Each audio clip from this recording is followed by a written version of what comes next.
The night Amara Brooks got left at that bus stop, she wasn't crying. That was the part nobody understood later. When the story came out, when people heard what happened to her, the first thing they always said was, she must have been devastated. But she wasn't crying. She was just sitting there in the rain, her white cane folded across her knees, her duffel bag pressed against her side like it was the only solid thing left in the world. Because it was. She had been escorted out of the Busan shelter at 6:47 that evening. The administrator, a small man with a voice like a door closing, had been polite about it. That almost made it worse. He told her the city's emergency housing program had a 72-hour limit for non-residents. He told her the nearest alternative was 40 minutes away by bus. He handed her a printed sheet she couldn't read and said, "Good luck, Miss Brooks." Then the door shut behind her, and Amara stood on the sidewalk in a foreign country, in a city where she didn't speak the language, where the rain was coming down in cold diagonal sheets, and she thought, okay, just figure out the next thing. She found the bus stop by counting steps and listening for the shelter of the overhang. She sat down. She waited. No bus came. She checked her phone. The screen reader told her the battery was at 4%. The last bus on that route had run 40 minutes ago. She put the phone back in her bag, and she just sat there. If you've never been in a moment like that, where every door has closed and you've run completely out of moves, it's hard to explain what it actually feels like. It doesn't feel like a dramatic movie scene. It doesn't feel like anything at first. It just feels like sitting in the rain, cold, on a bench that has a broken slat pressing into the back of your thigh, listening to traffic go by, and wondering in a very quiet, very tired way what exactly you're supposed to do next. That's where Kang Tae-hyun found her. Set. If you've been watching this channel, you already know I don't do easy stories. I do the ones that crack something open in your chest and make you sit with it for a while. This one, Blind Woman Was Left at a Bus Stop. A Mafia Boss Changed Her Life Forever, is the kind of story that I had to sit with for a long time before I knew how to tell it.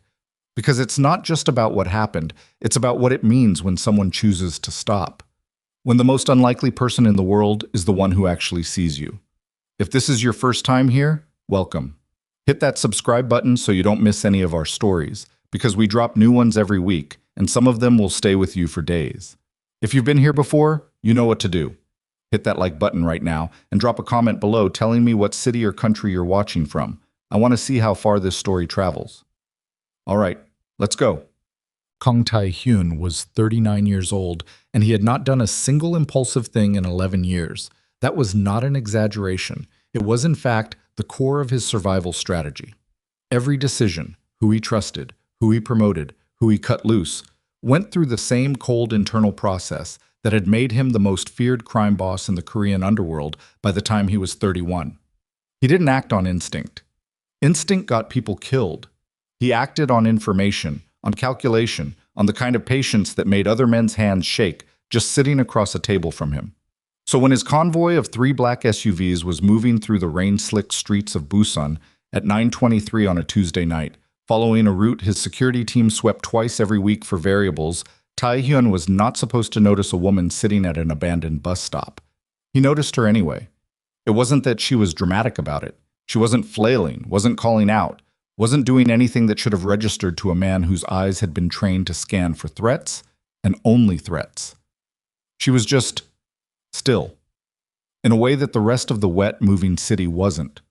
Her bag on her lap, her cane folded, her face turned slightly upward, like she was reading the rain.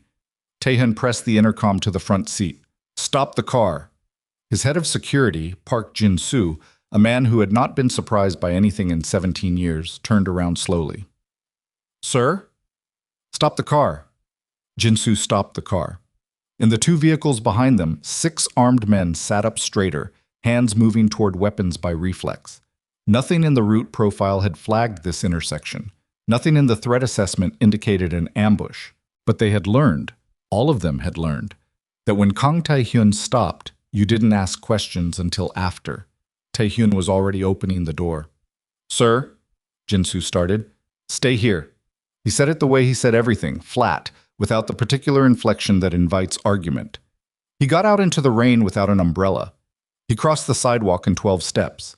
He stopped a few feet in front of the bench and looked at her. She was younger than he'd expected, late 20s. Her clothes were decent. A dark gray jacket that had been good quality once, jeans, waterproof boots that were doing their job. The duffel bag was old. The cane was worn smooth at the grip. She hadn't reacted when he walked up. She was looking in his general direction now, which told him she'd heard his footsteps, but her expression was careful in the way of someone who'd had to be careful for a long time. Not afraid, not hoping, just waiting to see what this was. The last bus on this route ran 40 minutes ago, he said. In English, because something about her made him try it. She didn't startle. She tilted her head slightly. I know, she said. Her voice was steady in a way he found unexpectedly striking. Not defiant, not performative, just steady, like she was stating a fact alongside him. There's a shelter 2 kilometers east, he said. I know that too. A beat. They already discharged me. He looked at her for a moment, at the rain running off the overhang and thin curtains 2 feet from her, at the way she was sitting with her bag positioned precisely so it wouldn't slide. Small adjustments everywhere. Someone who managed her physical world with a lot of careful, quiet practice. He said, You're blind. It came out more blunt than he intended, which was unusual for him. She didn't seem to mind. I am, she said. And before you ask, I'm not lost. I don't need you to call anyone. I don't need you to walk me anywhere, and I'm not in danger. She paused. I'm just out of options for tonight. I'm figuring it out. Taehyun stood in the rain and looked at her for a moment that probably lasted too long by most social standards. You're American, he said. Is it that obvious? You told me you're fine 3 times before I asked. Something shifted in her face, not quite a smile. The edges of one, maybe. He said, I have a house. It has 12 guest rooms, none of which are being used. There is food. There is a staff who will not speak to you unless you want them to. The not-quite smile faded. She was quiet for a second. He watched her process it, not panicking, not immediately suspicious, but working through something carefully. Why? She said. It wasn't a complete question. It was a very specific kind of demand. He didn't have a good answer. That bothered him more than he showed. He was a man who always had answers, calculated, precisely calibrated ones. The honest answer was that he didn't know. That he had driven past 10,000 people in 10 years and not stopped for a single one. That something about the particular quality of her stillness in the middle of all that rain had pulled at something he thought he'd removed from himself a long time ago. Because it's raining, he said, and you have nowhere to go, and I have more space than I use. She was quiet again. He waited. He was good at waiting. If I say yes, she said slowly, and you turn out to be a dangerous person. I am a dangerous person. She paused. Okay, if I say yes and you turn out to mean me harm, I won't. How am I supposed to know that? You're not, he said. Not right now. That's the situation. He watched her absorb that, the honesty of it. He'd learned a long time ago that people trusted you more when you didn't pretend everything was safe. She seemed to be wired the same way. What's your name? She asked. Kang Tae-hyun. Amara Brooks. She stood up, picked up her bag, held her cane in one hand. She was maybe 5'5", slight, with the very specific posture of someone who'd learned to take up exactly the space they needed, and nothing more. She faced him squarely. I need to know one thing. Ask. Do you actually have food, not like crackers? Real food. I haven't eaten since this morning. Something moved behind his sternum. He was very careful not to let it reach his face. Yes, he said. There is real food. Okay, she said. Let's go. The drive back to the estate took 22 minutes. In those 22 minutes, Jin-soo said nothing, which meant he was processing something very carefully. The other 6 men in the 2 trailing vehicles also said nothing, which Tae-hyun knew because he could feel their silence on the back of his neck. He'd just put an unknown foreign woman in his personal vehicle and was taking her to his home. There were approximately 30 different ways this could be a tactical error. He'd run through 12 of them before they cleared the first checkpoint. Amara sat in the back seat next to him with her bag on her lap and her cane leaning against the door. She didn't try to fill the silence, which he appreciated. She did ask, after about 5 minutes, how many people are in your car right now besides us? 1 driver. And outside? He looked at her. 6. She nodded slowly, processing that. Armed? Yes. So you're someone important? Yes. What kind of important? He was quiet for a beat. The kind with complicated business interests. Right, she said. She didn't push, but he noticed the small adjustment she made, the way her fingers settled more firmly around the handle of her cane, filing information away. He recognized that instinct. He had the same one. You can ask, he said. I don't think I want the answer yet, she said. I'll ask when I'm not hungry. It was the right call. He almost told her so. When the car turned through the estate gates, he heard her track the change in sound. The tires on gravel instead of asphalt, the way the noise of the city fell away, the crunch and settle as the car came to a stop. She took it all in without asking for description. She was already building a picture with what she had. Big property, she said. Yes. What's directly in front of us? Front steps. 7 steps up. Double doors. I'll walk you in. I know you don't, he said. I'm offering. You can say no. She considered. Okay, she said, but slow. And tell me when the surface changes. He walked her up. He told her when the steps started and when they ended and when they crossed onto the interior tile. She counted under her breath. He could barely hear it, the faintest murmur.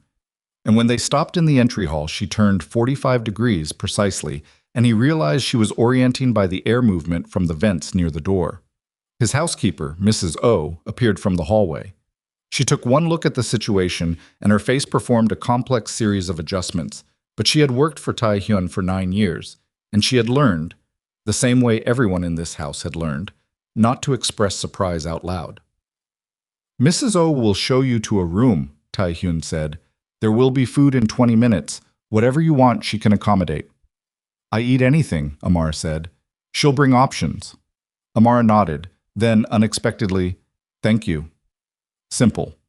No performance, no excessive gratitude, just the word. He said, eat something. He turned and walked toward his study before she could say anything else. He sat in his study for 40 minutes and looked at nothing. His phone had been going off since the car. 8 messages from Jin-soo, 2 from his consigliere Shin Dong-won, 1 from a man 2 levels below that who wouldn't normally reach out directly and whose name appearing on Tae-hyun's screen told him the ripple he'd caused tonight was already spreading fast. He answered none of them. Instead, he thought about the meeting he'd come from. Earlier that evening, before the rain, before the bus stop, Kang Tae-hyun had sat across a table from a man named Lee Sung-joon, who had been his operations director for 6 years and whom he had trusted with the financial architecture of his entire criminal network. Lee Sung-joon, who had eaten dinner at this house, who had been present at Soo-min's last birthday, who had, Tae-hyun discovered that evening via 3 independent sources and an 18-month paper trail, been systematically feeding account information to a rival faction based in Incheon. The meeting had been short. The outcome had been final. Tae-hyun had driven home in the rain with the taste of iron somewhere at the back of his throat. Not literal blood, just the feeling that always came after those conversations. The feeling that got thinner every time. That was what he'd been thinking about when he looked out the window and saw Amara at the bus stop. Not rescue. He hadn't been thinking about rescue. He'd been thinking about what it meant that he'd sat across from a man he'd known for 6 years and felt absolutely nothing during what happened. And then he'd seen a stranger in the rain sitting very still, and he'd felt something. Small. An ember of something he thought had long since gone cold. He pulled out his phone and answered Jin-soo's first message. Run a background check. Name, Amara Brooks, American, audio professional. Get me everything clean by morning. Jin-soo's response came in 14 seconds. Already started. Tae-hyun set the phone down. From somewhere deeper in the house, he could hear very faintly, or maybe he was imagining it, the sounds of someone moving through a room, the quiet, careful sounds of someone learning a new space by touch. The background check came back at 6 a.m. Tae-hyun read it over coffee. It was thorough. Jin-soo was always thorough. Amara Denise Brooks, 27, born in Atlanta, Georgia. Mother deceased, father unknown. Raised partly by an aunt who had died 3 years ago, which Tae-hyun noted was around the time Amara's employment records showed the first gaps. Studied sound engineering and audio production at a state university in Georgia, graduated with honors. Built a genuine career over 5 years producing accessible audio content for nonprofits and educational organizations, content specifically designed for blind and low vision audiences. By all accounts, she was good at it, exceptionally good. 18 months ago, the organization she'd built her career with abruptly lost its primary federal funding contract and shut down in 6 weeks. Amara Brooks, along with 47 other staff members, received 30 days' notice. Then, 8 months of job applications. Jinsu's team had gotten to some of her email records through means Taehyun didn't need to examine too closely. Response after response from audio and media companies that started with enthusiasm and ended with some variation of, "We've decided to move in a different direction." In several cases, the pivot in tone happened precisely after an in-person or video interview, the point at which her disability became apparent. Savings exhausted, 4 months ago. She'd sold her apartment in Atlanta, moved into a month-to-month situation, then into a friend's couch, then into the Busan shelter after following a short-term freelance contact that turned out to be barely enough for airfare and 1 week's expenses. The contact had evaporated. She'd stayed because going back cost money she didn't have. No criminal record. No debts outside of one medical invoice she was making small monthly payments on. The invoice was from an ophthalmology clinic in Seoul. Jinsu had flagged it with a question mark, but there was no attached explanation. No emergency contacts listed on any of her records. That last part sat with Taehyun for a long time. He turned it over in his mind the way you turn over a stone to see what's underneath. No emergency contacts. Not a strange family she'd refused to name. Not an ex-partner she didn't want to involve. Just blank. She had arrived at a point in her life where there was literally no one to put in that field. He thought about Lee Sung-joon, who had eaten dinner at this table. He thought about what it meant to be surrounded by people who had chosen you for what you could give them. He closed the file. He went downstairs. Amara was already awake. He found her in the kitchen, not lost, not waiting for someone to bring her things, but standing at the counter with her hands wrapped around a coffee mug, talking to Mrs. O in the careful, unhurried way of two people working out a communication system in real time. Amara's Korean was approximately 4 words. Mrs. O's English was better than she let on with most guests, but she was being patient about it, pointing to things, waiting. Taehyun stopped in the doorway and watched for a moment. Amara set down her mug, ran her fingertips lightly along the counter until she found the edge of the cutting board, then asked Mrs. O, in English, where the mugs were kept. Mrs. O said something in Korean. Amara waited. Mrs. O, apparently deciding that practical was better than polite, took Amara's hand and guided it to the cabinet handle. Amara opened it, found the mug inside by touch, nodded. "Filing it," she said, more to herself than to Mrs. O. "Filing," Mrs. O repeated, in English, as if testing the word. "Building the map," Amara said. She touched her temple.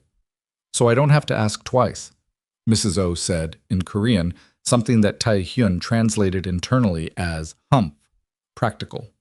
It was, coming from Mrs. O, a high compliment. He walked in. Amara's head turned before he'd made any deliberate sound. She was tracking the change in airflow from the doorway, he realized, or some sound he was making below his own notice. "You're up early," she said. "I don't sleep much." "Neither do I." She picked up her coffee again. "Your housekeeper is very good. She's been showing me around." "I know." "You were watching." He paused. "For about 40 seconds. You walk quietly. Most men your size don't." She said it without accusation. Just observation. He poured himself coffee and leaned against the opposite counter. "I read your background this morning." She went still. It wasn't a dramatic stillness, just the particular quality of someone stopping before they decide how to respond to something. "You ran a background check on me," she said. "Yes."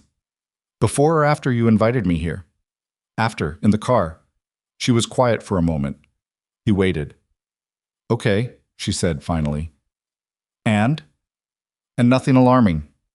"I figured." Another moment. "Did you find the medical bill?" He looked at her. "Yes. From a clinic in Seoul." "Did your report say what it was for?" No? She wrapped both hands around her and looked in the direction of the window, or where she understood the window to be, based on the warmth and sound. Ophthalmology Research Clinic, she said. I enrolled in a study, before I ran out of money. Gene therapy trial for my condition. She paused. I didn't tell you because it's probably nothing. Most trials don't pan out. I don't want to be the person who tells people she might get her sight back and then watches their face fall when it doesn't happen. He said nothing. He let it sit. Why are you telling me now? He asked. She shrugged, a small movement. Because you already found the bill, and I don't like explaining around something when someone already has half the information. It was, he thought, an extremely sensible approach to honesty. From down the corridor, a sound, the unmistakable soft collision of small feet on hardwood, then the sound stopping abruptly. Taehyun looked up. In the kitchen doorway stood his daughter. Kong Soo-min was 8 years old, wearing a sleep shirt with a faded cartoon character on it, hair loose and stuck to one side of her face from sleeping. She was staring at Amara with the particular wide-eyed stillness of a child who has found something unexpected and is trying to decide if it's wonderful or frightening. Amara had turned toward the doorway. She was waiting, cane at her side, face open. Hi, said Soo-min in English. Then with the careful pronunciation of someone who practiced, Who are you? My name is Amara, she said. What's yours? Soo-min looked at her father. Taehyun nodded slightly. Soo-min looked back. Soo-min, she said. Soo-min, Amara repeated, getting the sounds right. That's a really good name. Soo-min stared at the cane. Why do you have a stick? Soo-min, Taehyun started. It's okay, Amara said. To Soo-min, because I can't see. My eyes don't work the regular way, so I use this to feel what's around me. Soo-min processed this with the directness of a child who hasn't yet learned to perform discomfort. Does it hurt, not seeing? No, Amara said. It's just different. The world sounds different, feels different, but I know where things are. She paused. Like right now, I know you're standing about 8 feet away, and the doorway is behind you, and your father is to my left. Soo-min's eyes went wider. How? Your voice, the sound of his coffee cup, the air. She smiled, and it was the first full smile Taehyun had seen from her. A real one, not careful or guarded. Your brain gets very good at things you practice. Soo-min walked into the kitchen, past Taehyun, and stopped directly in front of Amara. She looked at the cane for another long moment. Can I touch it? Sure. Amara held it out. Soo-min wrapped both hands around it carefully, as if it were something valuable, and felt the length of it. Taehyun watched his daughter hold the cane of a blind stranger in his kitchen at 6:30 in the morning and felt, behind his sternum, that same ember, still there. He'd thought he'd done a better job of putting it out. Soo-min gave the cane back with both hands, the same careful way she'd taken it, and then she looked up at Amara with that unfiltered directness that only children and very tired adults ever manage. Are you staying here? She asked. Amara turned slightly toward Taehyun, not asking permission exactly, more like checking the room temperature. For now, Taehyun said. Soo-min nodded as if that settled it. Okay. She pulled out a kitchen stool, climbed up, and reached for the box of cereal on the counter with the practiced efficiency of a child who'd been feeding herself breakfast for a while. Taehyun watched her and said nothing. Mrs. Oh moved quietly to help, and Soo-min waved her off without looking up. Amara tracked all of it by sound. The scrape of the stool, the cereal hitting the bowl, the small grunt Soo-min made getting the milk carton open. She does that herself every morning? Amara asked, low enough that only Taehyun could hear. Yes. How long? He was quiet a beat. Since she was 6. Amara said nothing. She didn't have to. He refilled his coffee and didn't look at her while he did it, because he didn't want to see whatever was on her face. By the 3rd day, the staff had opinions. They didn't say them to his face. None of them were that careless. But Taehyun had spent 11 years reading rooms, and he could feel the opinions the way you feel a draft before you find the open window. Mrs. O moved around Amara with a careful warmth that she didn't quite bother hiding.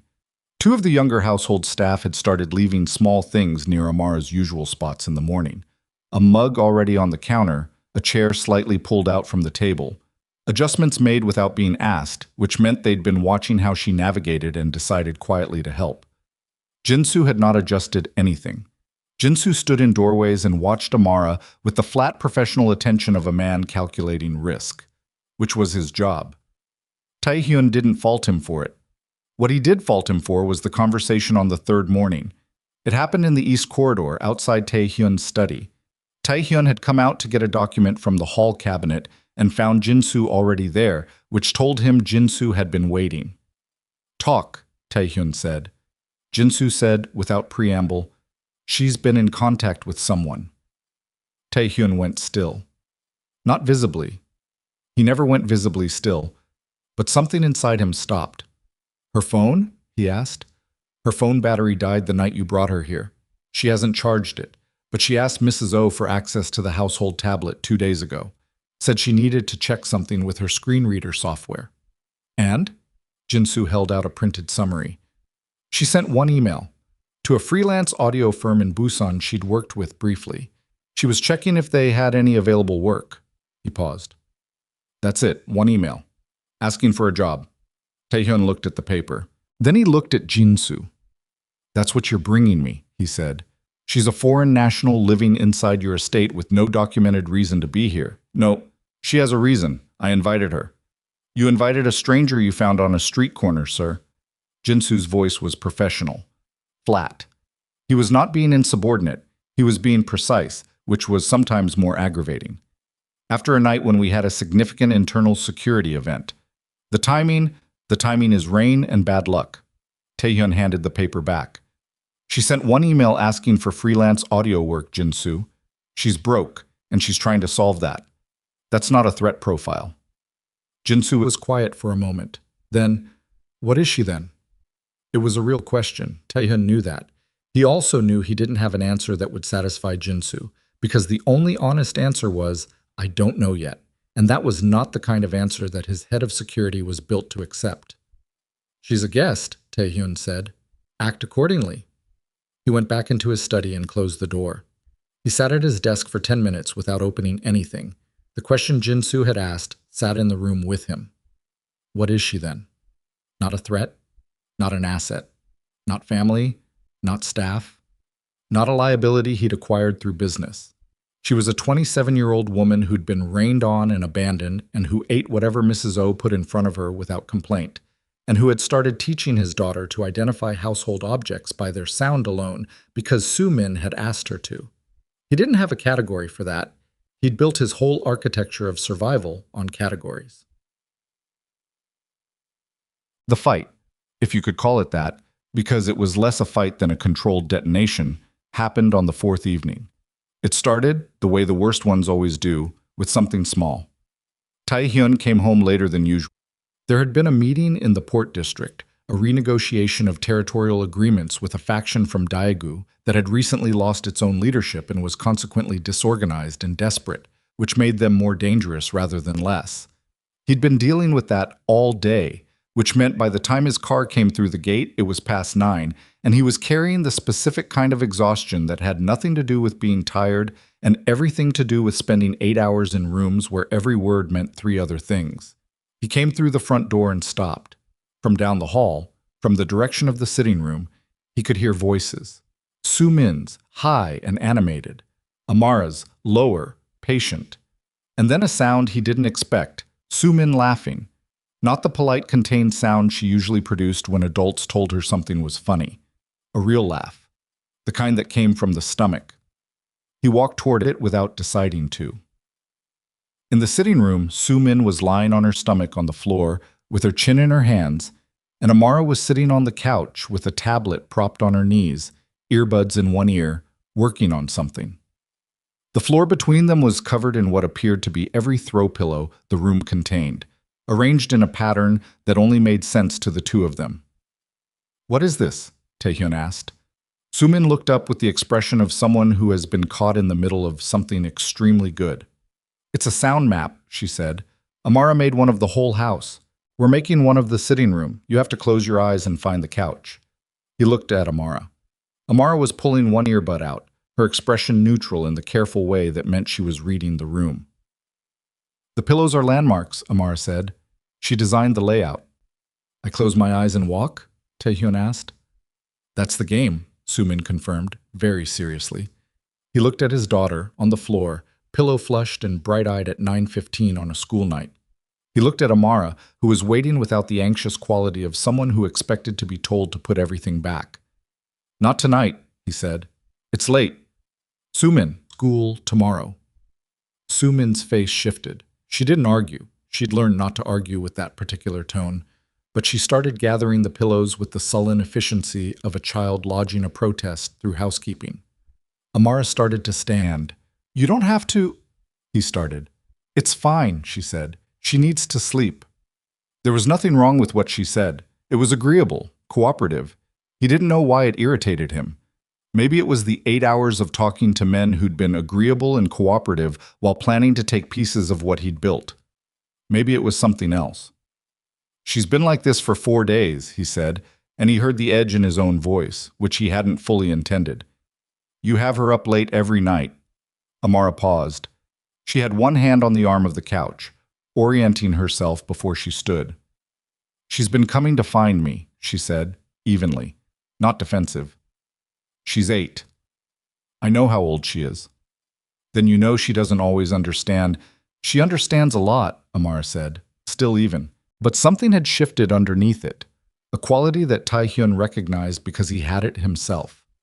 The very careful stillness of someone who has something real to say and is deciding whether to say it. She's been coming to find me because she's lonely. I didn't engineer that. I didn't do anything except talk to her when she showed up. Taehyun looked at his daughter. Sumin had stopped gathering pillows. She was watching them both with the wide, careful attention of a child who has learned that when adults talk in certain tones, you go very quiet and you watch. That look on her face, it hit him low and clean, the way the truest things always did. He said to Sumin, "Bed." Sumin picked up the last pillow. She looked at Amara. "Good night," she said, in a tone that managed to be both sweet and pointed at her father.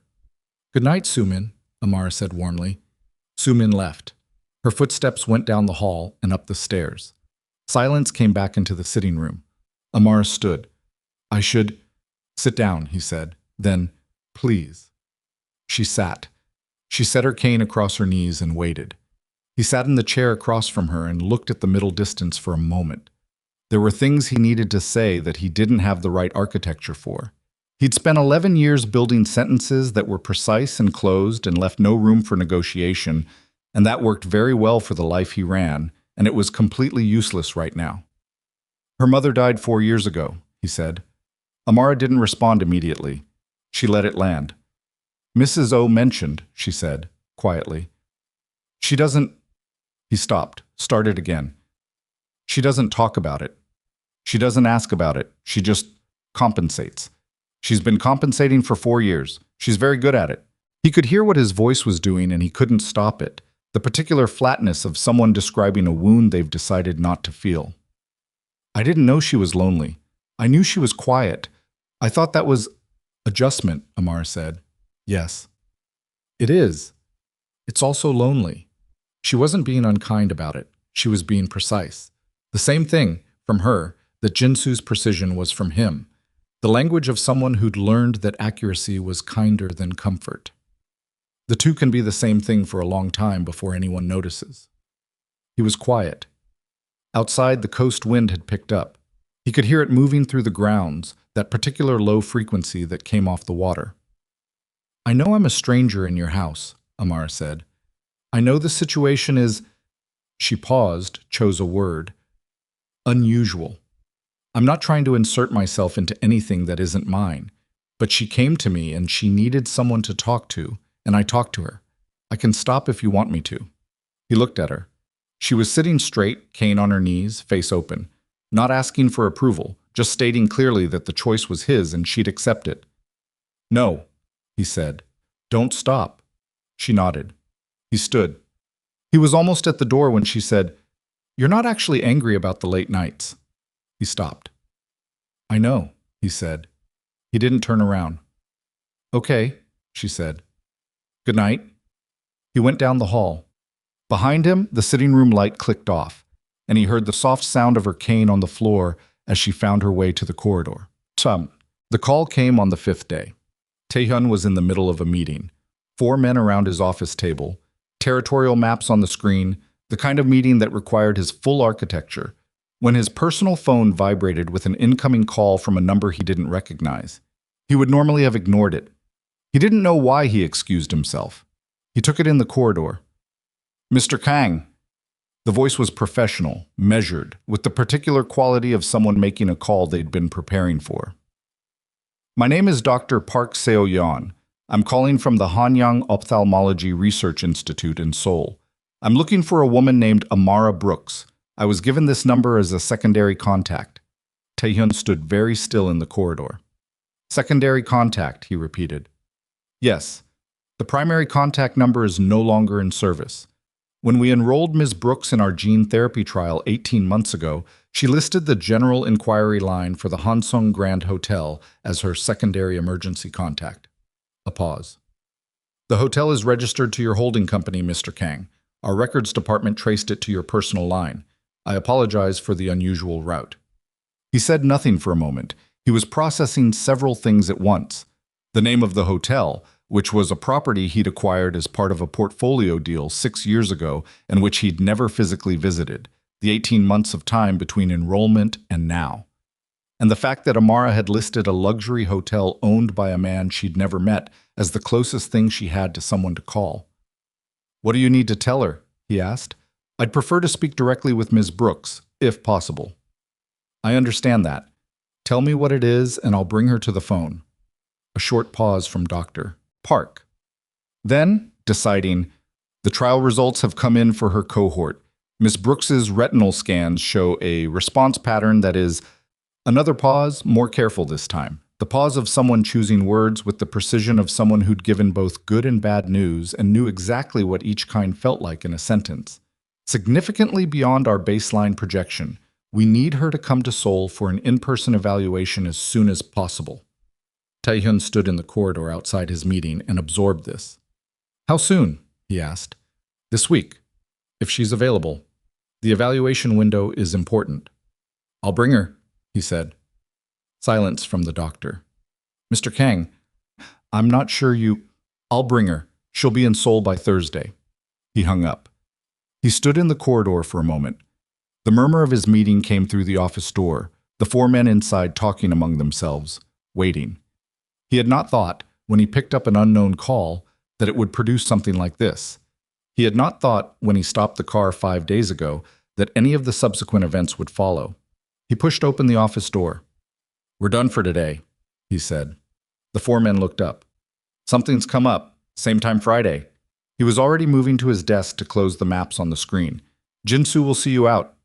The 4 men filed out with the professional quietude of people who knew better than to ask. Jinsu lingered in the doorway. "Find Amara," Taehyun said. "Bring her here." Jinsu's expression did the thing it did, the very small tightening around the eyes that he used in place of showing any actual reaction. He said, "Is there a problem?" "No." Taehyun sat down. "Just find her." She came in 3 minutes later, Jinsu at her shoulder, close enough to guide, but he wasn't touching her because she hadn't needed him to, which Taehyun could tell by the angle Jinsu was walking.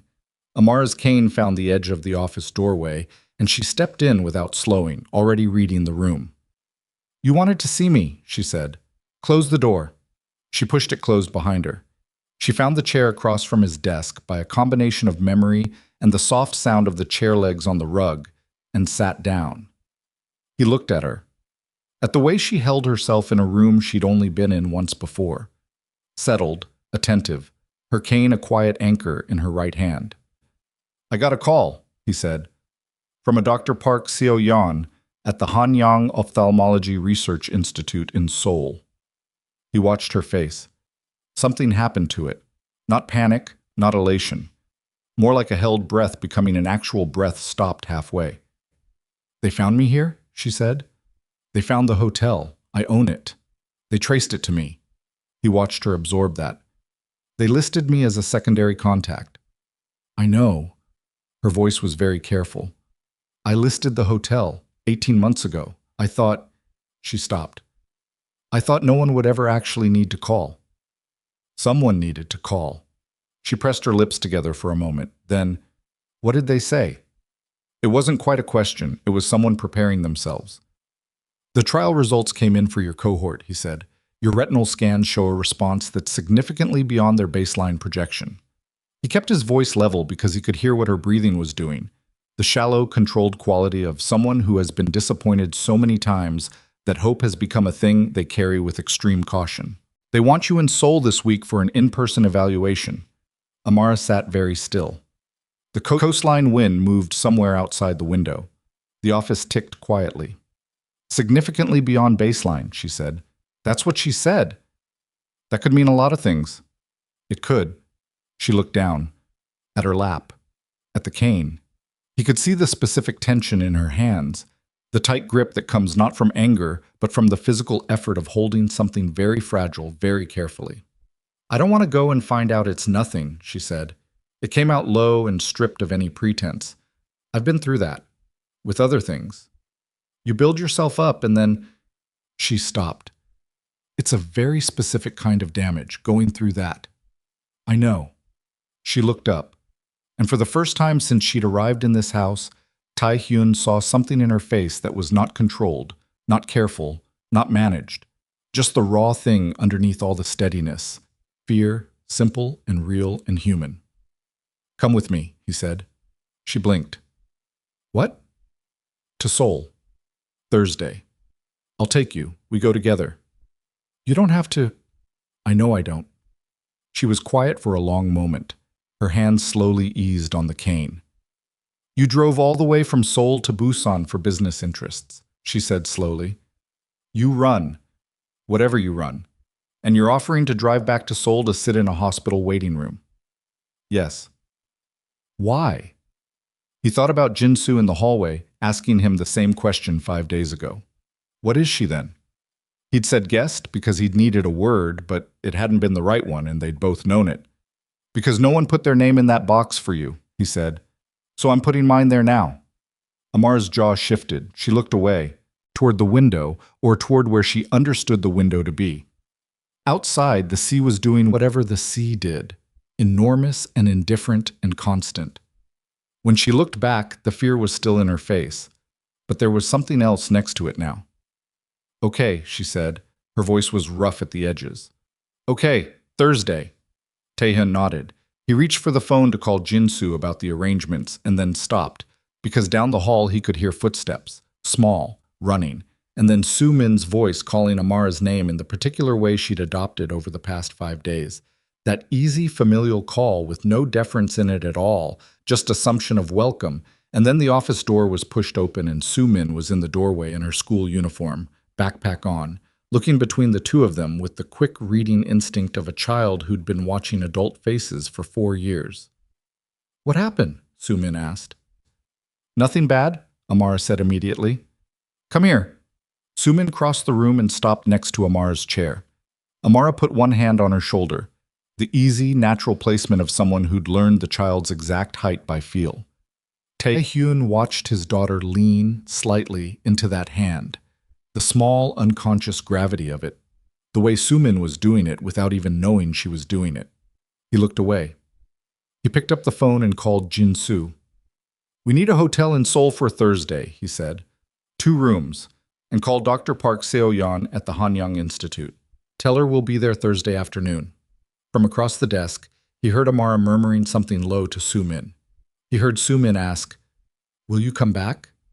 He did not hear what Amara said back. But he heard Soo-min's exhale, that specific sound of a child who'd been quietly holding a question for a while and has just been given a safe answer.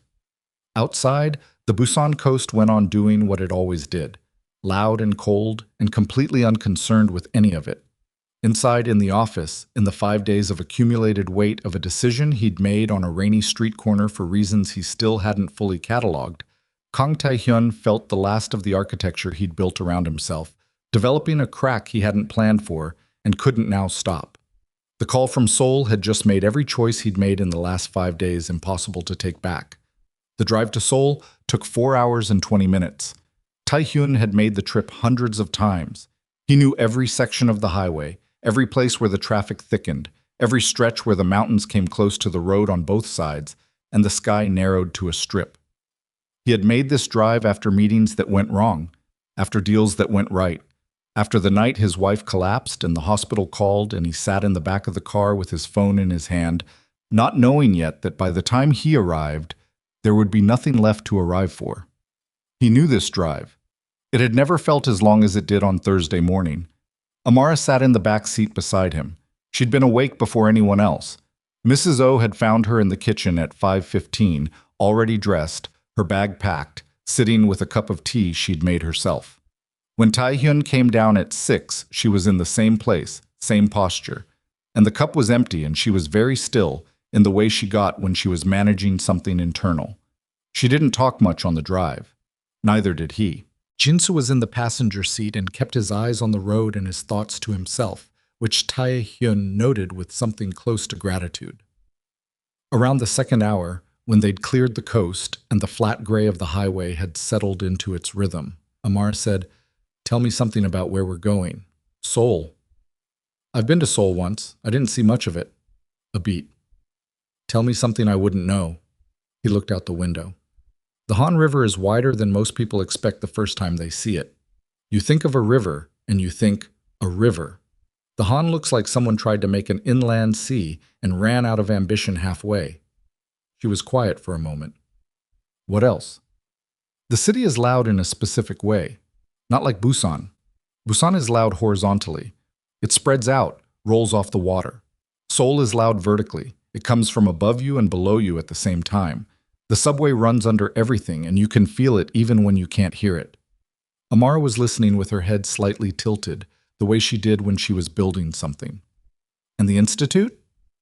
"I've never been inside it." She turned toward him slightly. "You've never been to a hospital in Seoul?" "I've been to hospitals. Not that one." She turned back forward. He could see the line of her jaw, the set of her mouth.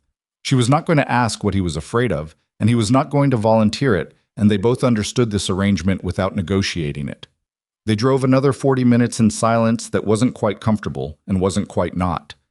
When Jinsu's phone buzzed and Jinsu answered it and went quiet for a long moment, Taehyun felt it before he heard anything. The specific quality of Jinsu receiving information he didn't like. "Put it on speaker," Taehyun said, low. Jinsu hesitated, a half second, which was long for him. "Sir," Jinsu said, "it's operational." "Speaker." Jinsu did. A voice Taehyun recognized, one of his people in the Busan Port District, a man named Cho, who handled logistics and did not make contact unless something was actually wrong. "Happened about 2 hours ago," Cho's voice said, crackling slightly through the car speakers. "They hit the Seomyeon warehouse. 3 of our people are at the hospital. The inventory..." A pause. "The inventory is gone. All of it." The car got very quiet. Taehyun's hand, resting on his thigh, did not move. "How many of them?" he said. "We counted 8. But they knew the layout, sir. They knew the shift rotation. They came in through the secondary access, which means they had the access codes." The access codes. "Which were held by 6 people, total." "Who gave them the codes?" Taehyun asked. Cho was quiet for a moment that told Taehyun he knew and was deciding how to say it. "We're still..." "Cho." "The security footage shows someone opened the secondary access remotely, from inside our system, from a device that was authorized." Another pause. "The device registration traces to Lee Sung-jun's clearance profile." Lee Sung-jun, who was no longer alive to have authorized anything. "He said a delayed command," Taehyun said. "Not a question." "That's what our tech people think. Before the meeting last week, he set something up in advance, in case he didn't come back." In case he didn't come back. In 11 years, through 3 territorial wars and 2 internal purges and 1 federal investigation that had eventually gone nowhere, no one had ever managed to reach past their own death to hit Taehyun. Lee Sung-jun, with 6 years of access and the patience of a man who'd been planning this for longer than Taehyun had known he was planning it, had built a dead man's switch into the architecture of Taehyun's own security system and pulled it from the grave. Taehyun said, "The 3 men in the hospital. Park Young-min is critical. The other two will recover. Park Young-min had a wife, 2 daughters. The older one was applying to university this year. Tae-hyun knew this because he made it his business to know these things. Get the best surgical team in Busan to that hospital tonight, he said. Cost doesn't matter. Find out what Young-min needs and make sure he has it. He paused. The warehouse, can we contain the information? For a day, maybe 2. After that, it'll spread. A day is enough. He looked at the road, at the kilometers unwinding in front of them. Call Dong-won. Tell him I want a full account of everyone who had access to Sung-jun's files in the last 6 months. Everyone. And get me the name of whoever led the raid. Yes, sir. The call ended. Jin-soo lowered the phone. In the back seat, Amara had not moved. Tae-hyun became aware, in the silence that followed, that she had heard every word of that conversation, that there was no interpretation of what she'd just heard that made him sound like a man with complicated business interests. That the particular language of it, the warehouse, the access codes, the man in critical condition, the instruction to contain information, was not the language of any legal enterprise. He looked at her. She was looking straight ahead. Her hands were around her cane, both of them, and her knuckles had gone tight. He said nothing. There was nothing to say that wouldn't be worse than the silence. After a long moment, Amara said, "Is the man going to be okay?" He took a breath. "I don't know yet." Young-min. Yes. She nodded. Once. She looked back at the road ahead of her, or at where the road was, and she breathed slowly in and slowly out, and she did not ask him anything else. The Hanyang Ophthalmology Research Institute was a white building set back from a wide street in the Mapo district, 9 floors, with a lobby that smelled like every hospital lobby in every country. That specific antiseptic warmth that never quite feels like safety. Jin-soo stayed with the car. Tae-hyun walked Amara in. She was quiet through the registration process, through the walk to the 3rd-floor evaluation suite, through the preliminary meeting with Dr. Park's assistant, who took her prior records and explained the morning's schedule. She answered everything she was asked. She was polite. But the warmth she usually carried had pulled inward, and Tae-hyun knew it wasn't about the hospital. Dr. Park Seo-yeon came out to meet them in the waiting area before the evaluations began. She was a small woman in her 50s with the particular self-containment of someone who'd spent decades managing other people's most fragile moments. She greeted Amara first. Then she turned to Tae-hyun. "Mr. Kong," she said. She looked at him in the measuring way of someone recalibrating an expectation. He understood it. She'd found him through a hotel holding company. She'd made assumptions. She'd been constructing a picture of the person she'd speak to on Thursday. The picture and the reality were clearly not identical. "Doctor," he said. "I appreciate you bringing her," Dr. Park said. "She didn't need bringing," Amara said. "He's here because he wanted to be." She said it without sharpness, just correction. Dr. Park looked between them. "Let it go. The evaluations will take approximately 4 hours. We'll do retinal imaging, visual field testing, several neurological response assessments." She spoke to Amara. "Some of this will be uncomfortable. None of it should be painful. I'll check in with you between each stage." "Okay," Amara said. Dr. Park put one hand briefly on Amara's arm. "Your scans were remarkable, Ms. Brooks. I want to be careful about how I phrase that because remarkable can still mean a range of outcomes. But I want you to know, what we've seen so far is not nothing." Amara's jaw moved. She nodded. They took her in. The door closed. Tae-hyun sat down in the waiting area. He looked at the white wall across from him. From his jacket pocket, his phone began accumulating messages. Jin-soo, Dong-won, 3 numbers he recognized as senior members of his network who'd heard about the warehouse and were now in various states of alarm. He turned the phone face down on the seat beside him. He sat with the white wall. The first hour was fine. He answered 3 of the messages. He approved 2 decisions that Jin-soo flagged. He ate nothing from the vending machine down the hall and drank 1 very bad coffee from a paper cup because he needed something to do with his hands. The second hour was harder. At the 2-hour mark, he went out to the car and spoke to Jin-soo through the open window. The name of the raid's organizer had come back, a man named Baek Hyun-jun, mid-tier operator from the Incheon faction, someone Tae-hyun had been watching peripherally for 2 years as a potential complication, now a confirmed one. "How deep does it go?" Tae-hyun asked. Sungjun had contact with Baek's people going back 14 months, Jinsu said. Dongwon is still mapping it, but it's not shallow. 14 months.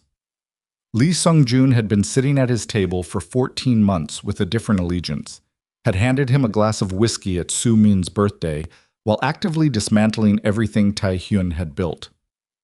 And Baek's next move? He asked.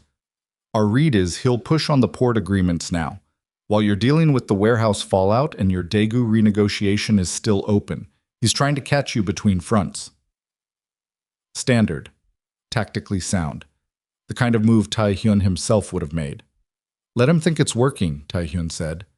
Tell Dongwon to slow walk the Daegu negotiation. Make it look stalled. I want Baek to think he has a 3-week window. And actually, I want a full picture of his supply chain before he makes another move. I want to know where he's soft before I push back. He straightened. Tell Dongwon to call me tonight. He went back inside. He sat in the waiting area. At the 3-hour mark, a nurse came out and said Dr. Park had asked whether he'd like coffee, real coffee, from the staff room, and he said yes, because it was something to do. At the 3-hour 40 mark, the evaluation suite door opened. Amara came out first. She was walking carefully, one hand on the nurse's arm, her cane in the other. Her eyes were slightly dilated from whatever drops they'd used. Her face was, he cataloged it in the way he cataloged everything, composed, deliberately composed. The architecture of someone holding the shape of OK very carefully. Dr. Park came out behind her. Mr. Kang, she said, can we all sit down? The office was small, a consulting room, 2 chairs across from a desk, neutral colors, nothing on the walls except a framed diagram of the human eye. Dr. Park sat behind the desk. Amara sat in one of the chairs. Taehyun took the other. Dr. Park opened a folder. She turned it so the imaging was visible. Scans Tae. Hyun didn't have the training to read, but could see were dense with information. I'm going to explain what we found today, Dr. Park said. And I want to do that in plain language because this is not a situation for hedging. She looked at Amara. The gene therapy has produced a regenerative response in your retinal tissue that we did not project at this scale. Specifically, the photoreceptor cells in your central retinal field, the ones responsible for your high-resolution vision, are showing active rebuilding. Amara's hands were in her lap, perfectly still. What does active rebuilding mean? She said. Her voice was flat. Not cold, flat. The voice of someone who'd been disappointed by a word that sounded good before and wasn't going to let it ambush her again. It means your body is doing something that 18 months ago we would have said was highly unlikely in someone with your diagnosis history. Dr. Park paused. Your light perception has improved since enrollment. You told the technician you can distinguish movement and outline now, which you couldn't before. Is that accurate? Yes. That's consistent with the scans. The photoreceptors are not fully functional yet, but they're not dead tissue anymore either. Dr. Park folded her hands on the folder. With a structured rehabilitation program, 6 to 8 months, intensive, our projection is that you will recover a significant portion of functional vision, not full restoration, but functional. Enough to read with magnification, enough to see faces, enough to navigate without the cane in familiar environments. The room was very quiet. Taehyun looked at Amara's hands in her lap. They were shaking, a small, barely visible tremor. She had both of them pressed flat against her thighs to keep them still, and they were shaking anyway. Okay, she said. The word came out wrong. Not okay. The sound before okay. The sound of someone swallowing something enormous in a very small space. There is a complication, Dr. Park said. Her voice changed. Still professional, still controlled, but something adjusted in it. The shift from a doctor delivering good news to a doctor delivering the rest of the news. The rehabilitation program is intensive and requires proximity to a specialized facility. Ideally, you'd be in Seoul, or at minimum in a city with access to a certified neuro-ophthalmology rehabilitation center. She paused. The program is also expensive. Our institute offers a subsidized rate for trial participants, but the 6-month commitment still carries a significant cost. And there's a timeline component.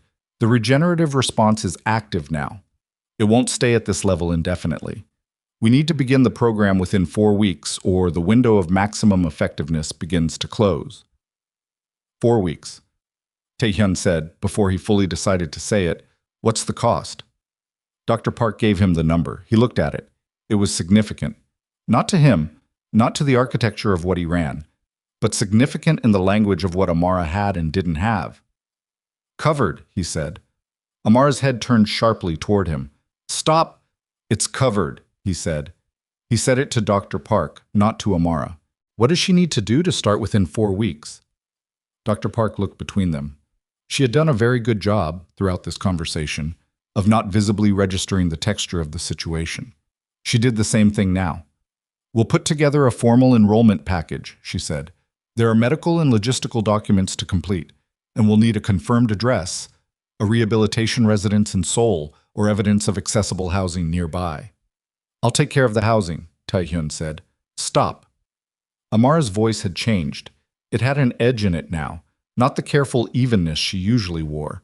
Something raw underneath it, something with friction. I'm sitting right here, both of you. Dr. Park said quietly. Ms. Brooks. I heard you, Amara said. She wasn't looking at the doctor. She was turned toward Tae-hyun, even though she couldn't see him, because she knew exactly where he was. I heard everything you just said, and I need a minute. Tae-hyun held her gaze, or held the space where her gaze would be if her eyes worked differently. Take the minute, he said. Outside, she said. He stood. He looked at Dr. Park, who nodded very slightly. He walked out. The hallway outside the consulting room was white and long and smelled like the same antiseptic warmth as the lobby. He stood outside the closed door and looked at the framed certificate on the wall across from him without reading it. From inside the room, he could hear nothing. The door was thick. He stood there for 6 minutes. He counted them without meaning to. At the end of the 6 minutes, the door opened and Amara came out. She had her cane. Her eyes were still slightly dilated from the drops. She had been crying. He could see it in the particular redness at the edge of her lashes, the specific tightness at her jaw. But she wasn't crying now. She'd done it and stopped and put the steadiness back on and come out.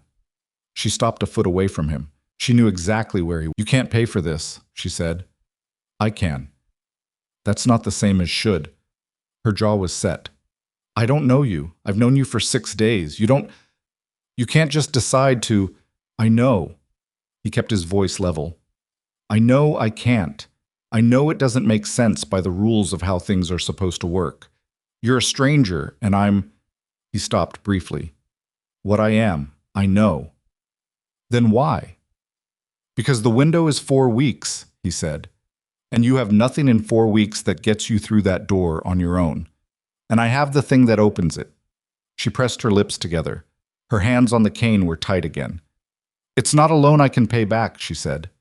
It wasn't quite an argument. It was closer to a confession. The specific pain of someone who had built their entire self-concept around not owing things to people who could use those debts. I know, he said. I'm not asking you to pay it back. Then what are you asking? He thought about it. I was standing in a hospital hallway in Seoul while his organization dealt with a dead man's revenge and a rival faction positioning to take pieces of what he'd spent a decade building, and he was being asked what he was asking, and the honest answer was that he didn't know.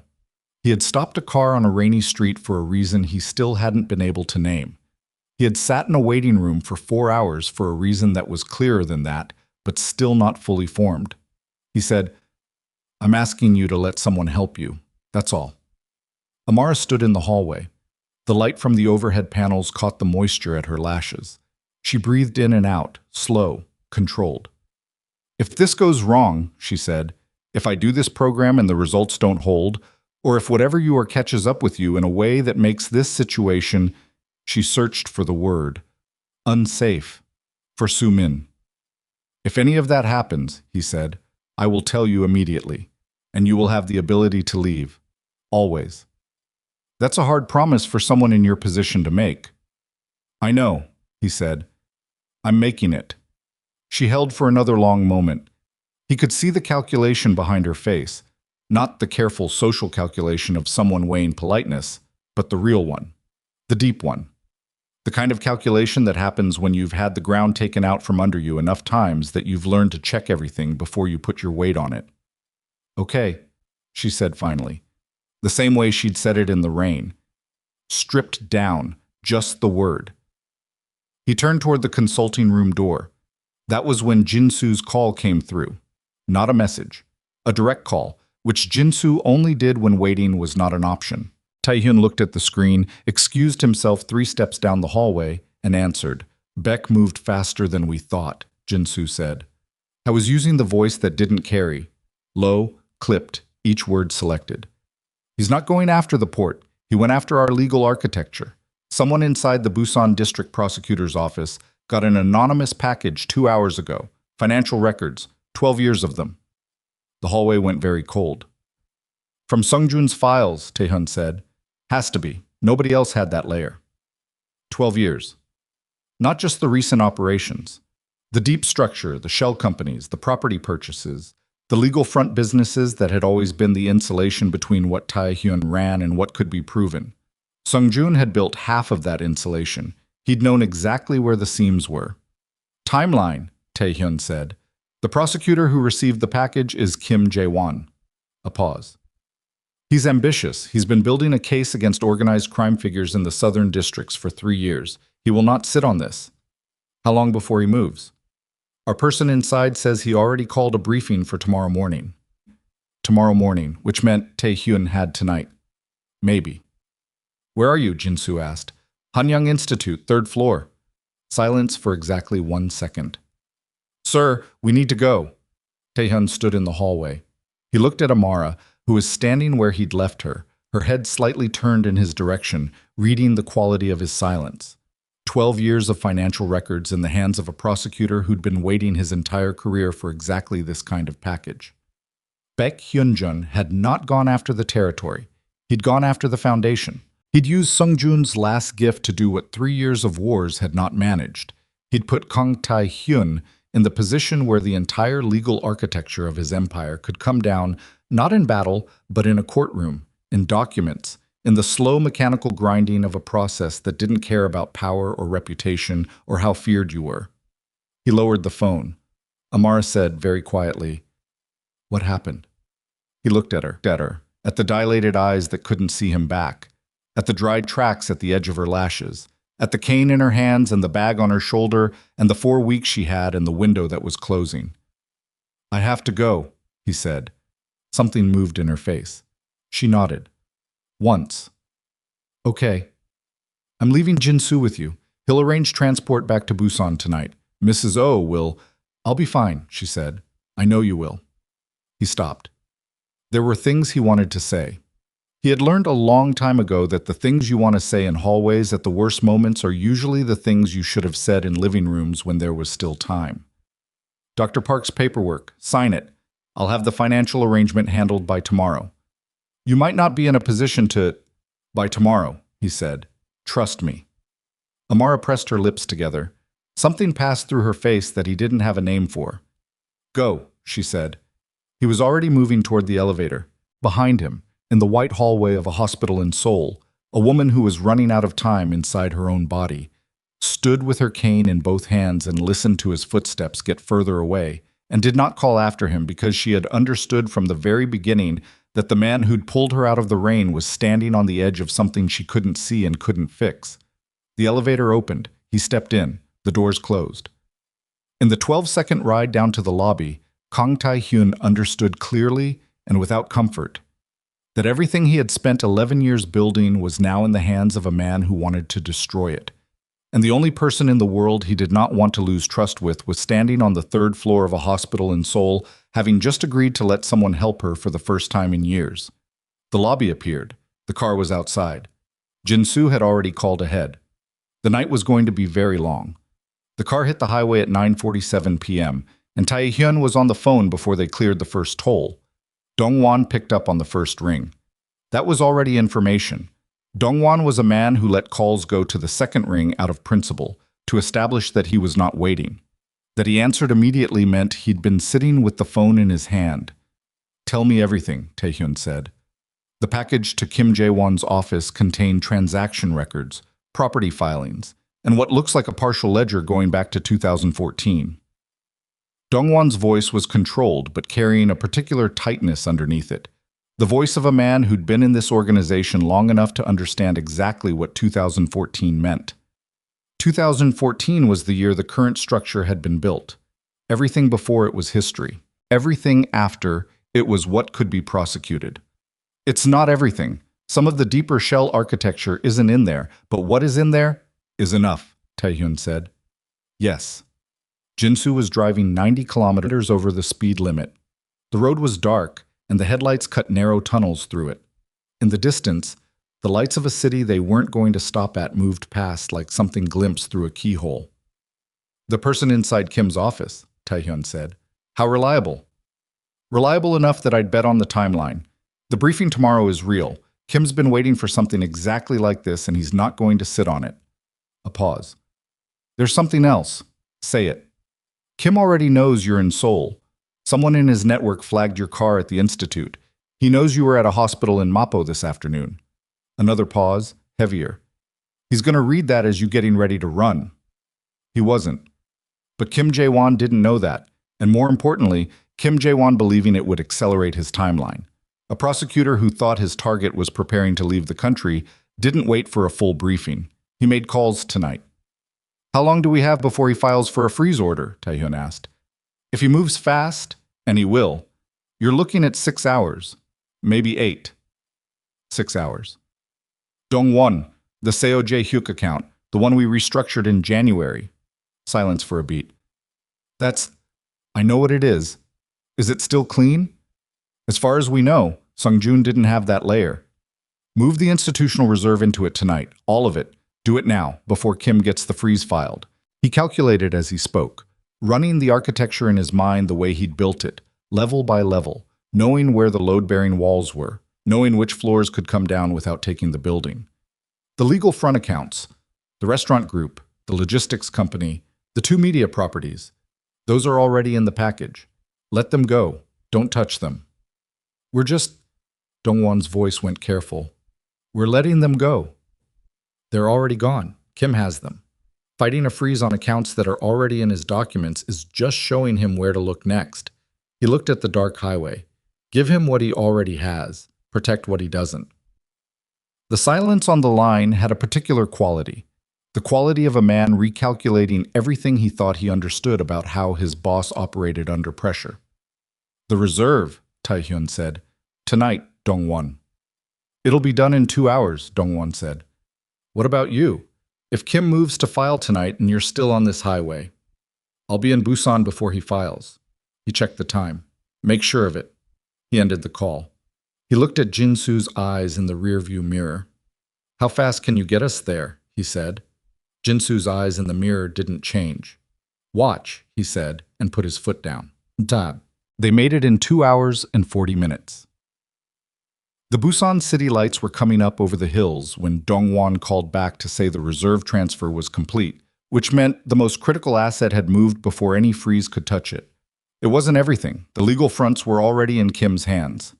3 properties, 2 registered business entities, 1 financial account that had been the public face of Taehyun's legitimate holdings for 9 years. All of it was now evidence in a growing package inside a prosecutor's office in Seoul. But the core was intact. For tonight, the core was intact. The car came through the estate gates at 12:31 a.m. The house was lit in the lower windows. Mrs. O kept 1 set of lights on when Taehyun was expected. It was something she'd started doing after his wife died and had never stopped. He was out of the car before it fully stopped. He was through the front door in 4 seconds. He stood in the entry hall and let the silence of the house settle around him for a moment. The particular silence of a large building holding people who were asleep, which had a different texture than the silence of an empty building. From upstairs, nothing, Sumin. From the east guest corridor, nothing. Amara. Who was back? Jinsu had messaged that she'd arrived 2 hours ago, that she'd eaten what Mrs. O had left out, that she'd gone to her room without asking any questions. He went to his study. He sat at his desk. He looked at what remained of his empire as it existed on paper, the accounts, the entities, the legal structures that Dongwon had spent the last 2 hours protecting piece by piece. And he did the mathematics of it with the cold precision that had kept him at the top of a very dangerous world for 11 years. The freeze Kim would file in the morning would hit the legal fronts hard. The restructured account was clean and out of reach for now, but clean for now and clean forever were different things. And Kim Jae-won was not a man who stopped when he hit a wall. He went around it. He'd been going around walls for 3 years, and this package was the best hand he'd ever been dealt. What Tae-hyun needed was not a wall. What he needed was to make Kim's hand less useful than it appeared. He picked up his phone and called a number he had not called in 2 years. It rang 4 times, and then a voice answered that sounded like it had been awake for a long time. "It's been a while," said the voice. "Attorney Hwang," Tae-hyun said, "I need you in Busan by 7 a.m. A pause. "I'm in the middle of something in 7 a.m. Another pause. Longer. Then, "What's the situation?" A package was delivered to Kim Jae-won's office this afternoon. Financial records. 12 years. Silence on the line. Attorney Hwang, who had been practicing criminal defense for 31 years and had seen approximately everything, said nothing for 5 seconds. Then, "Source of the package?" "A former employee, deceased." "And the authenticity of the records?" "Real, selected. There are gaps that weren't included, the parts he didn't have access to." "So it's a partial picture presented as complete?" "Yes." "That's something." The sound of movement on the line, Hwang getting up, presumably, finding a pen. 7 a.m. I'll be there. Don't say anything else on this line." "I know." He hung up. He sat for another hour going through what Dong-won had sent. The documentation of what Kim had, what Kim didn't have, and what the gap between those two things could be made to mean in the hands of someone who knew how to argue that a partial picture was an inaccurate one. It wasn't enough. He knew it wasn't enough. But it was the beginning of something he could work with. At 2:15 a.m., there was a knock at the study door. He said, "Come in." The door opened. Amara stood in the doorway. She was wearing the same clothes she'd had on at the hospital. She hadn't changed, which meant she hadn't really slept. Her cane was in her right hand. Her left hand found the door frame, and she stood in the opening, not coming in and not leaving. "I heard you get back," she said. "I tried not to wake anyone." "I wasn't asleep." She tilted her head slightly. "You've been in here for over an hour. The light under the door didn't change once. You haven't moved." He looked at her. "You've been watching my door. I've been listening to your building." She said it without embarrassment. "It's what I do." A beat. "Are you okay?" He was not okay. That was the accurate answer. He had 6 hours until a prosecutor filed a freeze order on everything that had a name attached to it. He had a dead man's vengeance still working its way through his architecture, and he had sat in a hospital waiting room for 4 hours that afternoon thinking about something other than all of this, which was itself a kind of weakness he hadn't known he still had. "Come in," he said. "Close the door." She came in. She found the chair across from his desk with the same quiet efficiency she used everywhere, memory and sound, and the faint architecture of air. She sat. "I signed the paperwork," she said, "at the Institute, before I left." He looked up from the desk. "Good." "Dr. Park said she'd have the enrollment confirmation in 2 days." She paused. "The financial arrangement you said tomorrow. It'll be handled." "You said that in the hallway, and then everything fell apart in the space of a phone call." Her voice was careful, not accusatory, just precise. "I need to know if it'll be handled is still real, or if I need to start thinking about a different plan." He looked at her directly. At the way she was sitting, straight, both hands on the cane, face open in that particular way she had when she was not performing composure, but actually had it. "The financial arrangement for the Institute is protected," he said. "What's happening with the rest of my business tonight doesn't touch that account. I separated it specifically." She absorbed this. Why specifically? "Because the 4-week window doesn't care about my problems," he said, "and neither should you." She was quiet for a long moment. Something moved across her face, not quite gratitude, which he was glad of because gratitude in that moment would have felt like something leaking from a wound. More like recognition. The particular look of someone who has just had something confirmed that they weren't sure they were right to hope. "Go to sleep," he said. "You had a long day." "So did you." "I have more to do tonight." She stood. She navigated to the door. She stopped with one hand on the frame. "Tae-hyun." It was the first time she'd used his name, not Mr. Kang, not anything formal, just the name, the way you say someone's name when you mean to reach them directly. Yeah, he said. Whatever happened today, I don't need to know what it is. But whatever it costs you, she stopped. Started again. Don't let it cost Sumin. He held her gaze, or the space where it was. That's not something you need to say to me, he said. I know, she said. I said it anyway. She pushed the door open and walked out, her cane finding the corridor floor on the other side, her footsteps going quiet down the hall. He sat in the study until 4:30 a.m. Then he closed everything, went upstairs, lay down without taking off his jacket, and was awake again at 6. Attorney Huang arrived at 7:03, which for a man coming from Seoul was effectively on time. He was 61 years old, compact, with the particular look of someone who had learned to be underestimated and had weaponized it entirely. He sat across from Tae-hyun in the study with a coffee Mrs. Oh had brought and a leather folder he hadn't opened yet, and looked at everything Tae-hyun put in front of him. He looked at it for 40 minutes. He said nothing. Then, Kim's going to file the freeze this morning. Yes. The accounts in this package are already functionally gone. Fighting the freeze wastes time and signals to Kim that you're operating from desperation. He put one page down and picked up another. What he doesn't know is what's not in here. Correct. And the deceased source, the gaps in the documentation, can that be established? That the records are selective rather than complete? Dongwon can reconstruct a paper trail showing what Sung-jun had access to and what he didn't. The deeper architecture was compartmentalized even from him. Huang was quiet. He turned a page. The question isn't whether you can beat this prosecution. You probably can't, not fully, not with what Kim already has. He looked up. His eyes were the calm, steady eyes of a man who'd given very bad news for 30 years and had learned that the news was always better than the uncertainty. The question is what you're willing to trade for a controlled outcome versus what happens if you fight it all the way and lose control of the process. Tae-hyun said nothing. He was listening. Kim wants a conviction.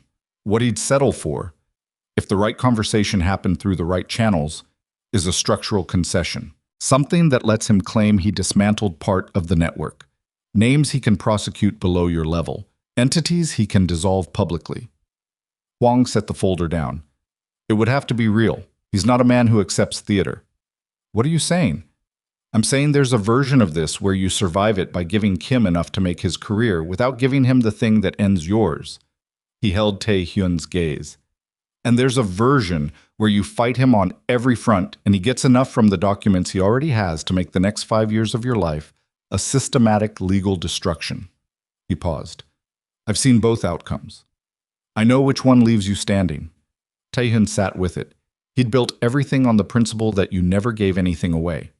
That concession invited more concession, that the moment you showed a soft place was the moment everything focused on that soft place. 11 years of that principle. It had kept him at the top of something very difficult to stay at the top of. He thought about Soo Min at the kitchen table doing her homework. He thought about the sound of her real laugh. He thought about Amara in the hallway last night saying, "Don't let it cost Soo Min." Set up the conversation, he said, through whatever channel gets us there without leaving a trace of the approach. Huang nodded once, no triumph in it. It'll take a day, maybe 2. He closed his folder. Until then, stay visible. Don't leave Busan. Do nothing that looks like a man preparing for flight. He stood. And stay away from anything Kim can add to his picture.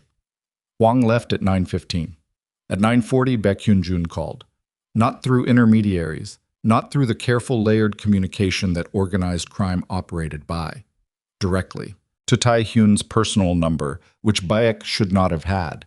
Which meant Sung-jun had given it to him. Tae-hyun let it ring twice. Picked up.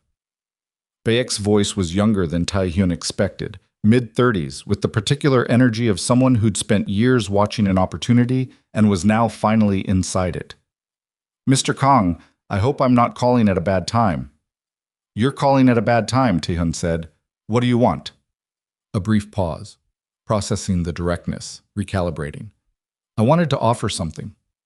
You wanted to see what I sound like this morning, Tae-hyun said. You hit the warehouse, you fed Kim Jae-won the documents, and you want to know if it worked. That's what this call is. Another pause. Longer. Then a sound that might have been a laugh. You're not what I expected. What did you expect? Panic or anger. One of the two. I'm neither. No, Beck said. There was something in his voice now, a reassessment happening in real time, which meant he was smart enough to know his read had been wrong, which made him more dangerous rather than less. No, I don't think you are. A beat. The offer is real, though. You're going to have a difficult few weeks. Kim isn't going to stop. Your southern territory is exposed and your Daegu negotiation is stalled. I can make some of that quieter. In exchange for what? The port agreements. The Seomyeon corridor specifically. Sign it over to my logistics operation and I keep my people quiet. I pull back from Kim's circle and you get the time to manage your legal situation without a second front opening up. The Seomyeon corridor was a $40 million annual revenue artery. It was also the infrastructure through which Taehyun moved everything that couldn't move through legitimate channels. Giving it to Baek wasn't a concession. It was amputation. I'll think about it, Taehyun said. Baek laughed, genuinely this time. You're not going to think about it. No, Taehyun said, but it was polite to say so. He hung up. He sat at the desk and looked at the wall.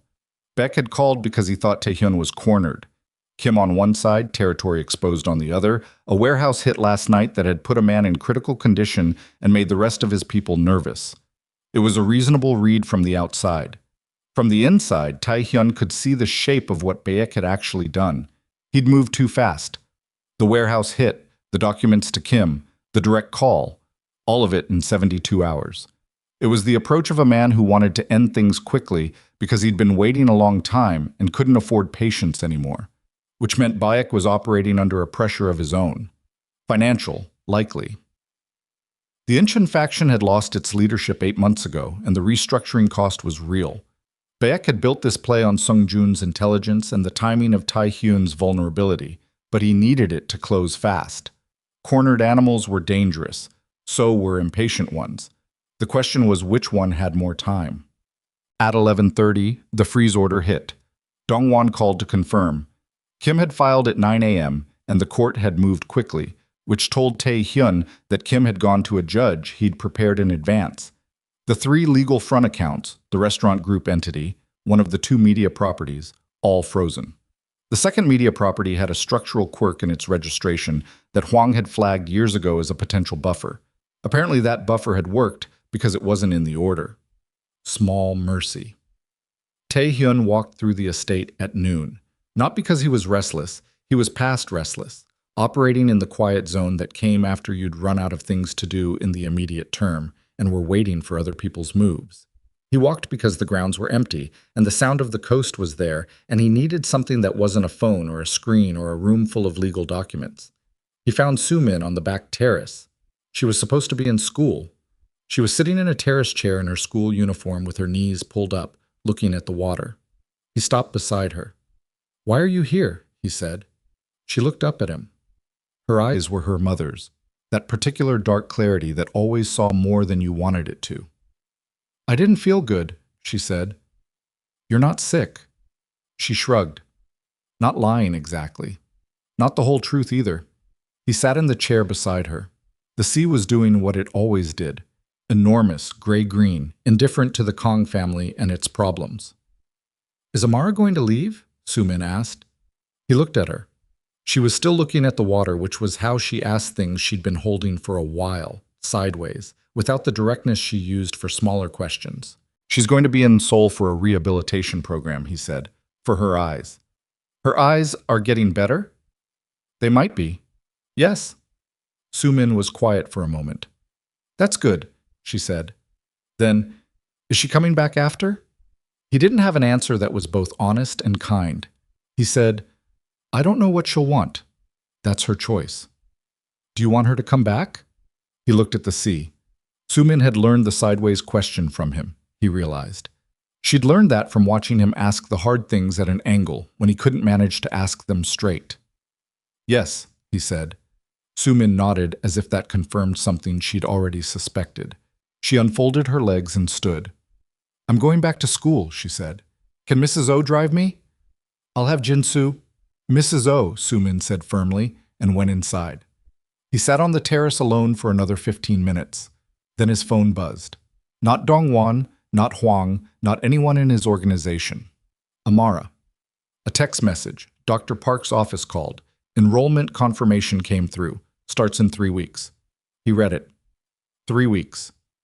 She'd signed the paperwork, the financial arrangement had cleared before the freeze hit, and she had 3 weeks before the rehabilitation program began, which meant 3 weeks still in Busan, in this house, in the specific gravitational field that had been building since a rainy night at a bus stop, and which he had no language for, and which he'd stopped trying to categorize because every category he had was wrong. He typed back, "Good." Then, after a pause, "Tell me when you want to go into the city. I'll have someone take you." Her response came in 30 seconds. "I can manage on my own." He almost smiled. He typed, "I know. The offer stands." He put the phone away. He went back inside. At 2 p.m., Bayek made his second move. It came not through a phone call this time, but through a third party, a man named Shin, who operated a legal consulting firm in Busan, and who had, at various points, done work for Taehyun's organization and for half a dozen others. A man whose particular value was that he stayed neutral, which meant when Shin called and asked for a meeting, it meant Bayek had sent a formal message that he wanted acknowledged through proper channels. The meeting was in Shin's office in the Junggu district. No weapons, no security beyond Jinsu, who waited in the car. The particular theater of two organizations talking through a neutral party to avoid a direct confrontation. Shin's message from Bayek was simple and delivered with the professional discomfort of a man who knew he was carrying a grenade. The offer from the phone call was now a deadline. 24 hours to agree to sign over the Seomyeon corridor. If Taehyun declined, Bayek would provide Kim Jae-won's office with the second portion of Sung Jun's files, the portion that went deeper than the first package. The portion that Bayek was now claiming Sung Jun had prepared as a secondary delivery, to be released under specific conditions. The room went very quiet. Shin had the decency to look uncomfortable about delivering it. Taehyun looked at the table for a moment. "Is the second package real?" he said. Shin said carefully, "I was told it exists." "You were told?" "Yes." Which meant Baek might have a second package and might not, and Taehyun had 24 hours to decide whether to bet everything on which one it was. He stood. He thanked Shin for his time, which was the correct professional courtesy, and he left. In the car, Jinsu said nothing until they were 2 blocks away. Then, "Do we know if there's a second package?" "No," Taehyun said. "Can Dongwon's people find out?" "In 24 hours? Unlikely." Jinsu was quiet. He was a man who could sit with the weight of a situation without needing to fill the silence. It was one of the reasons Taehyun had kept him close for 11 years. "What do you want to do?" Jinsu said. Taehyun looked out the window. The Busan streets were doing what they always did, full of movement, full of the specific noise of a port city that never fully stopped, the commerce and the chaos, and the ordinary lives running on tracks underneath everything he'd built. He thought about the Seomyeon corridor, what giving it up meant, what keeping it meant. He thought about the second package, real or not, used or not. It didn't matter because the threat of it was already doing its work. He was already sitting in a car calculating whether to give Baek Hyunjun a $40 million annual artery to keep something worse from happening, and the calculation was close enough that he was actually running it, which was itself the answer to what the situation was. "Get me Huang," he said. "Tonight. Tell him the timeline moved." Jinsu called. Boom. They worked through the night, Taehyun, Huang, and Dongwon in the study. 3 phones, 2 laptops, coffee going cold in cups, nobody was drinking. The window was still dark at 2 a.m. and still dark at 4. Outside the closed study door, the house was silent. Mrs. O and the staff asleep, Su Min asleep, and down the hall in the east guest room, Amara asleep or not sleeping, either way holding herself quietly in the dark with the particular self-containment she carried everywhere. What they built in those hours was not elegant. Elegant was not the goal. The goal was durable. A legal entity restructuring that would move 3 revenue-generating operations into a new registration architecture, cleanly and documentably legitimate, severing them from anything in Kim's package. It would cost, in lawyer fees, in the mechanics of the restructuring, in the short-term revenue disruption of rebuilding what had taken years, but it would produce something that could stand in a courtroom. It was the concession Huang had described.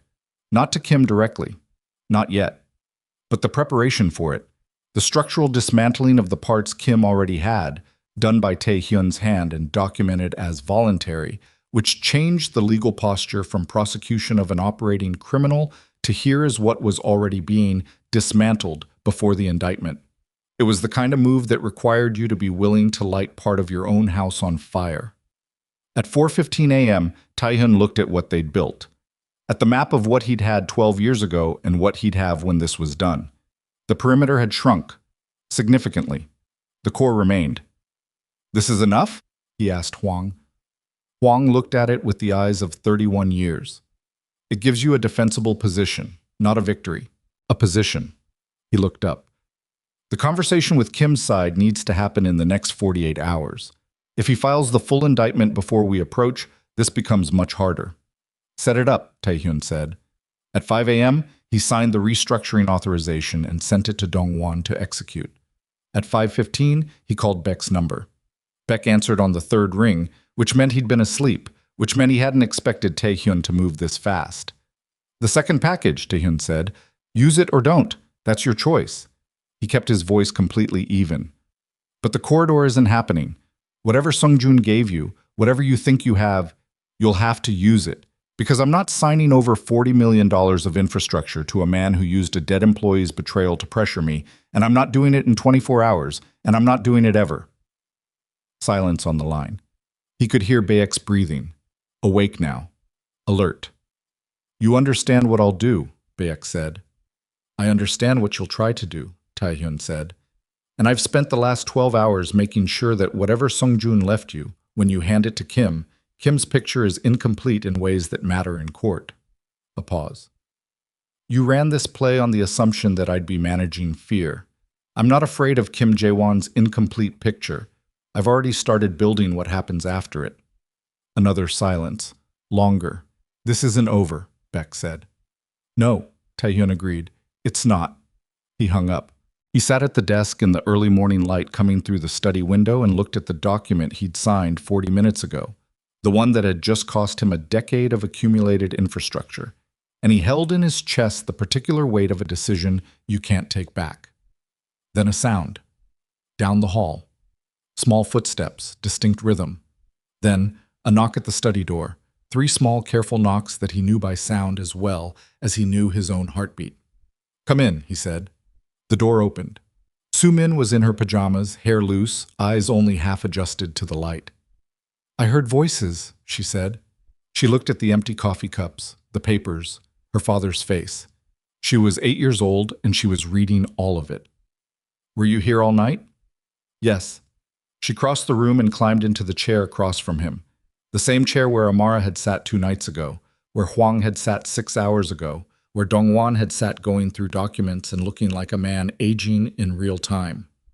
Soo-min pulled her knees up and looked at him with her mother's eyes. "Is it going to be okay?" she asked.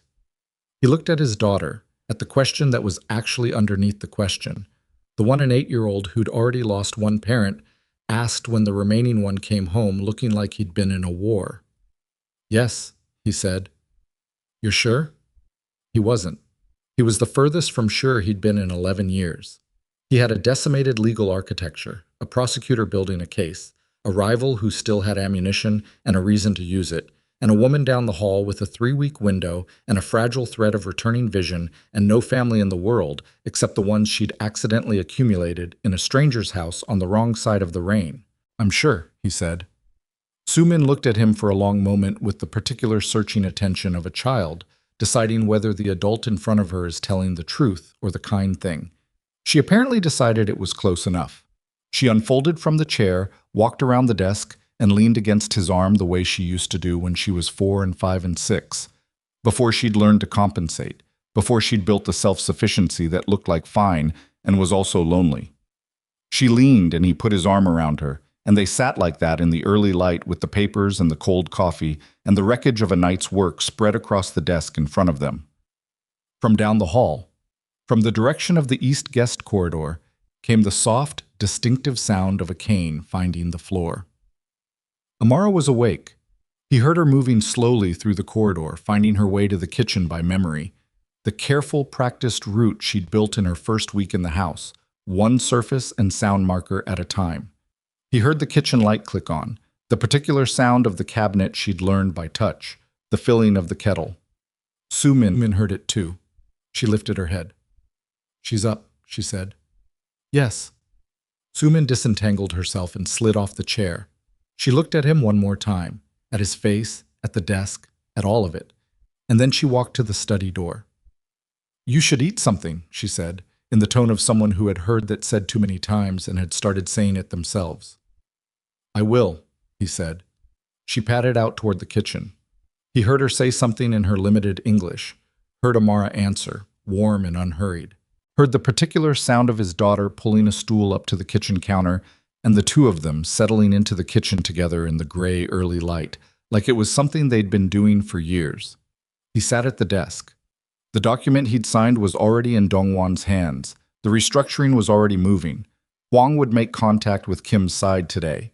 Beck would make his next move or he wouldn't.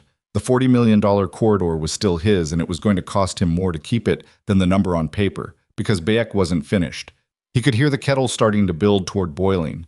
He could hear Su-min asking Amara something, and Amara explaining something, and then a small sound from Su-min that was the early morning pre-fully awake cousin of the real laugh, quieter, but from the same place. He stood. He walked to the study door. He stood in the doorway and looked down the hall toward the lit rectangle of the kitchen, where his daughter and a woman who had arrived in the rain 6 days ago were making tea in the gray morning while his world rearranged itself around a signature he'd put on a piece of paper 4 hours ago. The kettle reached its pitch. The sound filled the hallway and then wound back down. He walked toward the kitchen. Behind him, the study sat with its documents and its cold coffee and the full weight of everything it had cost to get to this morning. And in front of him, the kitchen light was warm and his daughter was saying something with her hands. And Amara was listening with her head tilted at the particular angle she used when she was building a picture. He stepped through the doorway. Amara's head turned toward the sound of him. "You should sit down," she said. Not a suggestion. "I know," he said. He sat. He drank the tea Amara made and ate the toast Su-min put in front of him without asking, and when Su-min went upstairs to change for school.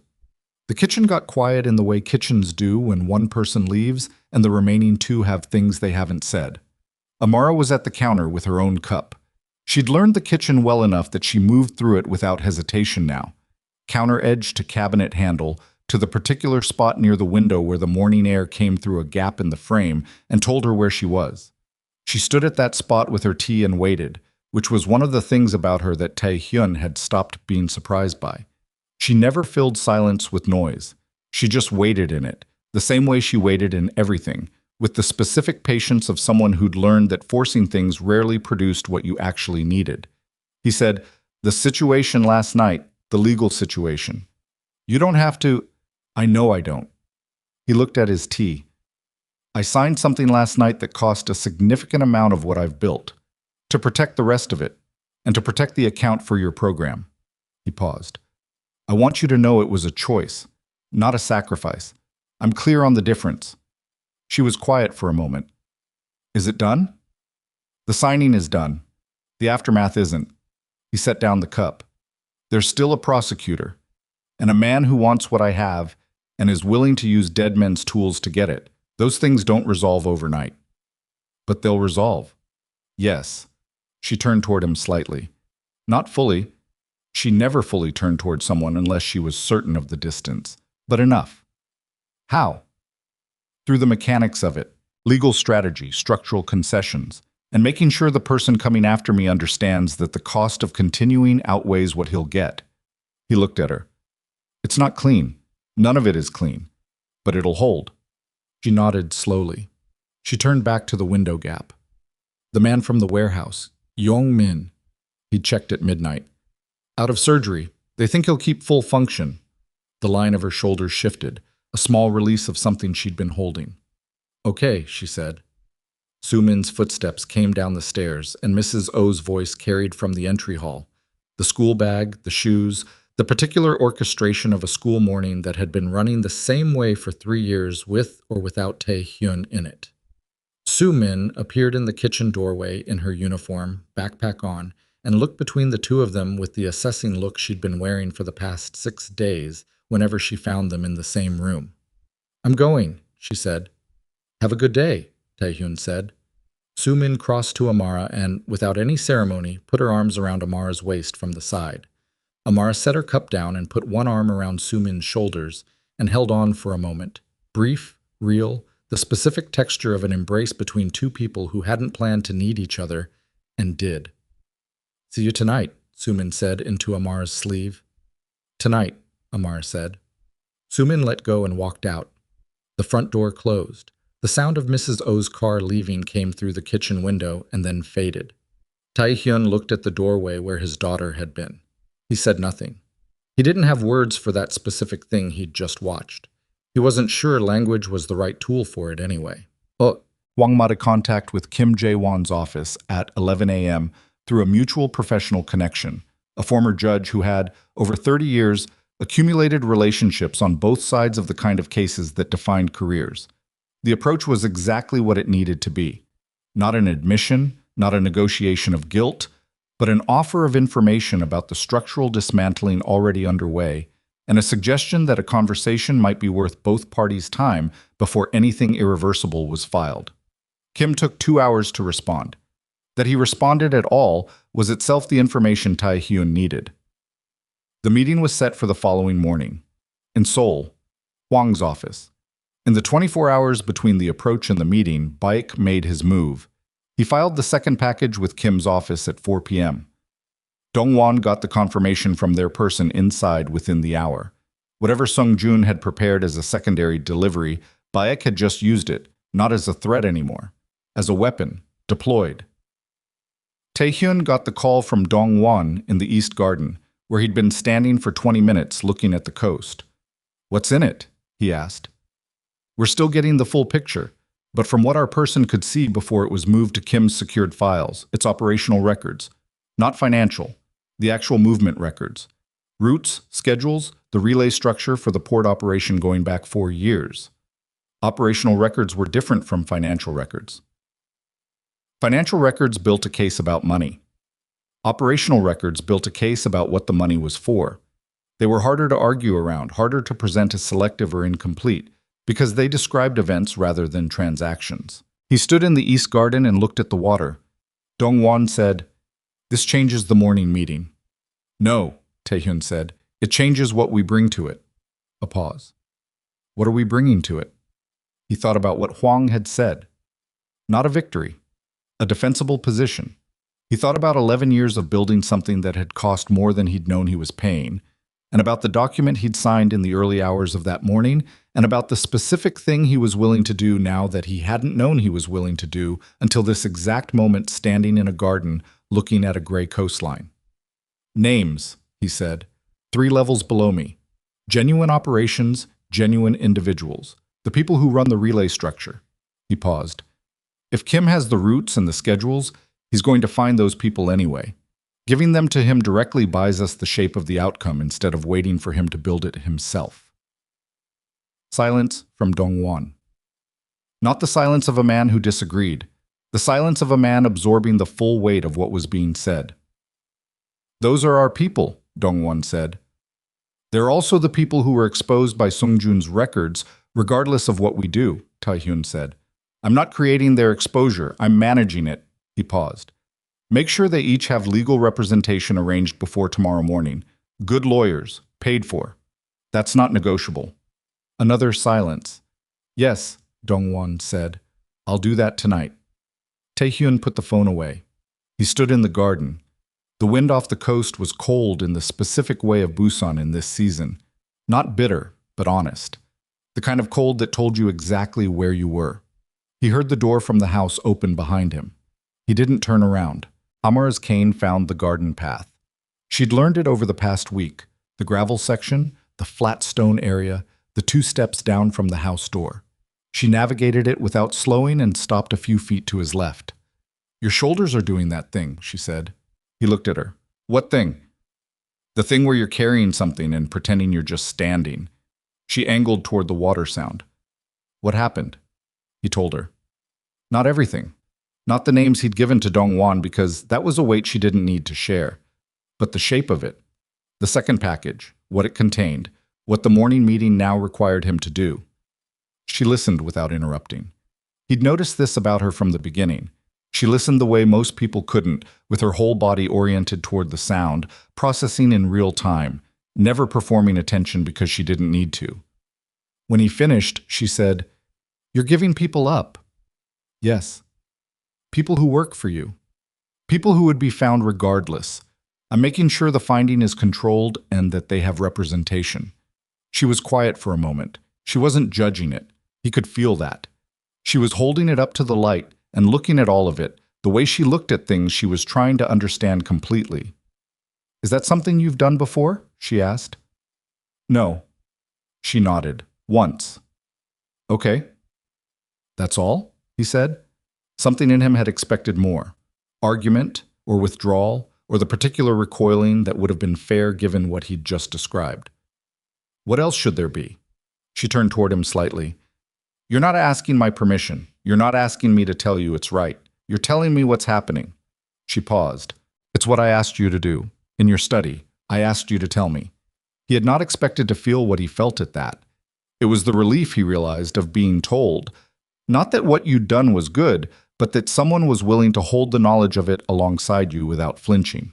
That was different from absolution. It was more useful. "After tomorrow," he said, "after the meeting, things are going to be quieter, for a while." "Quieter meaning?" "Meaning I'm dismantling the parts that Kim can reach. What's left will be smaller, more careful." He looked at the water. "It's not retirement. It's not a clean break from what I am, but it's different from what it's been." She considered this. "Why are you telling me that?" He was quiet for a moment, then, "Because you're going to Seoul in 3 weeks, and I'd like you to know what you'd be coming back to, if you came back." The word hung in the salt air between them. She didn't answer immediately. She wasn't going to give him a fast answer. He'd known that before he said it. She did things at the speed she decided to do them, and this was not a small thing, and she knew it was not a small thing. "Ask me in 6 months," she said, "when the program is done." She said it without pulling away from the word, which was itself an answer of a kind. "Ask me when I know what I can see." "I will," he said. They stood in the garden for another few minutes. The coast wind moved between them, and the sea went on doing what it did. Enormous and indifferent and constant. The same water that had been there when this city was nothing, and would be there when this city was less than that. Then Amara said quietly, "I used your hotel as my emergency contact because I had nobody." He was still. "I know. I want you to know that I know that's not a reason for any of this. I don't want you to feel like you took on an obligation." She turned toward him, fully this time, her face open in the way it was when she was saying something she'd been carrying for a while. "You stopped a car. That was yours. Everything else was yours too. I'm not your responsibility because my life fell apart." "I know that," he said. "Okay." She turned back toward the water sound. "I just needed to say it once." "Okay," he said. "Okay," she said. They went back inside. The meeting with Kim Jae-won happened at 9:15 the following morning in Hwang's office on the 14th floor of a building in Seochogu. Tae-hyun drove himself with Jin-soo. He wore the same suit he wore to everything that mattered. He did not bring Dong-won because this was not a meeting about strategy. It was a meeting about what the end of something looked like. Kim Jae-won was 47, taller than Tae-hyun expected, with the particular self-possession of a man who'd been building toward one specific thing for a very long time and could feel it getting close. He'd brought one attorney and no other staff, which told Tae-hyun that Kim wanted this conversation small. That he'd agreed to a private conversation before filing the full indictment told Tae-hyun that Kim was willing to trade speed for completeness. A thorough verdict over a fast one. That was Kim's ambition. He didn't want Tae-hyun to lawyer his way out of a rushed prosecution. He wanted it to be airtight, which meant he was willing to talk. Hwang made the introduction and then stepped back and let the conversation be what it was. That was one of his gifts, knowing when he was the most useful piece in the room and when he wasn't. Kim sat across the table and looked at Tae-hyun with the open, professional assessment of someone who'd studied a person for a long time through documents and surveillance and was now seeing them in 3 dimensions for the first time. "You reached out," Kim said. "I did." "Why?" "Because the alternative is a long prosecution that produces a messier outcome for both of us than this conversation could." Tae-hyun kept his voice even, not conciliatory, even. "You have financial records and operational records that establish a picture. The picture has gaps because the person who assembled it only had access to what he had access to. I'm not disputing that what you have is real." Kim said nothing. He was listening with the careful attention of a man who knew that people said the important things in the pauses between the things they meant to say. "What I'm bringing you," Tae-hyun said, "is the operational structure 3 levels below me. The relay network that Sung-jun's records show the roots of but not the faces behind. Names, locations, documentation that makes your case prosecutable at a level you can actually take to a jury." He paused. "Each person on that list has legal representation already arranged. This is not a setup. These are people who were exposed by the records you already have regardless of today." Kim looked at him for a long moment. "And in exchange, a structured resolution, not immunity, not a dismissal." He'd been clear with Hwang on this. Asking for too much was the same as offering nothing. A defined scope. The prosecution reflects what the evidence actually shows and doesn't pursue the parts of the record where Sung-jun's access was limited and the picture is therefore incomplete. I'll cooperate with the documentation of the restructuring I've already undertaken. He let that sit. You get a prosecutable case with names and a narrative of voluntary structural dismantling. That's a career-defining outcome, Kim. Not a case that gets reduced on appeal because the evidence was selectively presented by a source with his own agenda. The room was quiet. Kim's attorney made a small note on the paper in front of him. Kim himself sat with his hands flat on the table and looked at Tae-hyun with the expression of a man running the mathematics of it in real time. "The list," Kim said. Tae-hyun pushed it across the table. Hwang had prepared it. 6 pages. Precise. Every person on it documented, every connection to the operational records accounted for. Kim picked it up. He looked at it for 3 minutes without speaking. His attorney leaned over and they exchanged something too quiet for Tae-hyun to catch. Then Kim set it down. "I'll need 2 days to review," he said. "You have 2 days," Tae-hyun said. "If the documentation supports what you've put forward," Kim said carefully, "then a conversation about scope is possible. I'm not committing to outcome today. I'm not asking you to." Kim looked at him one more time. The expression had shifted. Not warmth, nothing close to warmth, but the specific recalibration of a man who'd expected to walk into this room and find someone desperate and had found instead someone who'd already done the work. "You've been doing this for 11 years, Kim said. "Why now?" Tae-hyun thought about the question, about all the things he could have said that were true. The legal exposure, the structural calculation, the cold arithmetic of what this outcome cost versus what a full prosecution would. All of it was true. None of it was the whole truth. "I have a daughter," he said. "She's 8. She's been compensating for things she shouldn't have to compensate for since she was 6. He paused. "I'd like her to stop." Kim looked at him for a moment. Then he picked up the list and handed it to his attorney, and the meeting began in earnest.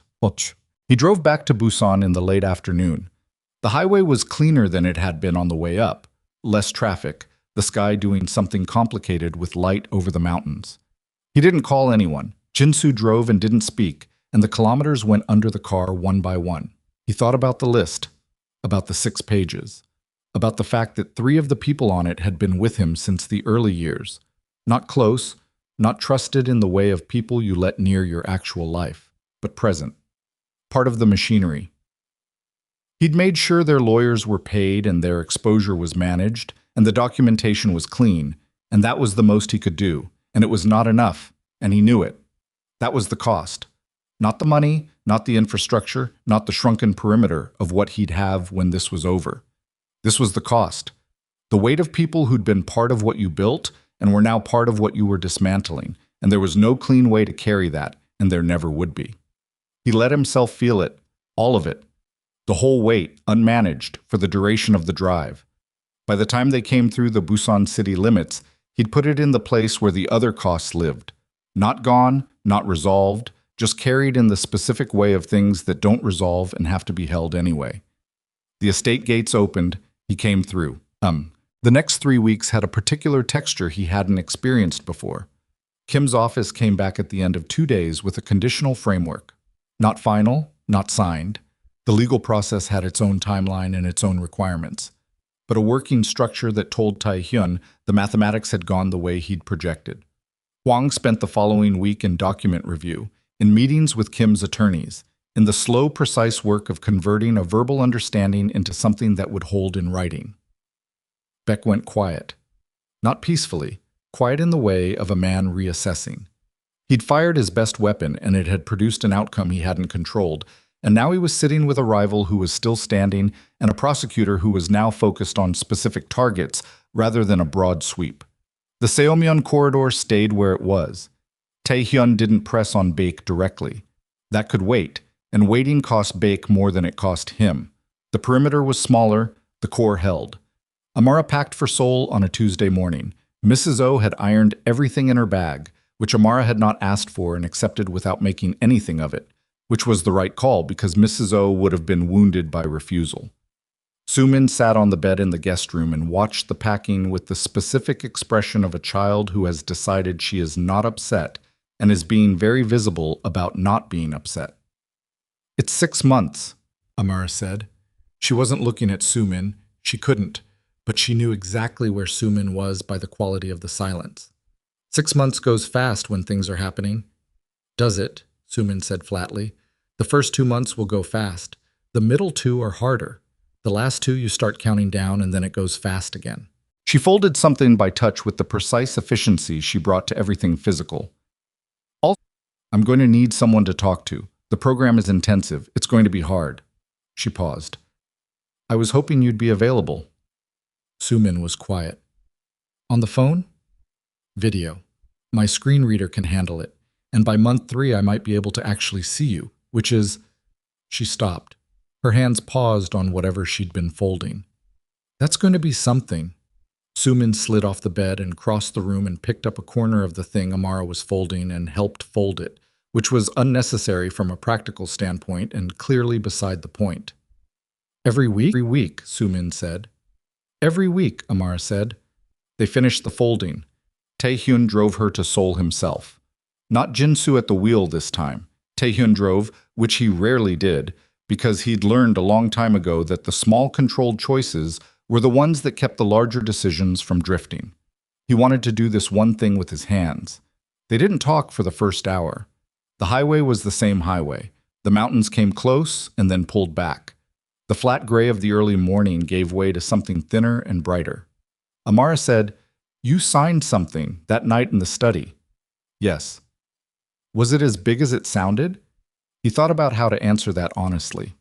"It was big, yes." "And the meeting in Seoul with the prosecutor went the way I needed it to." She was quiet. Then, "Okay."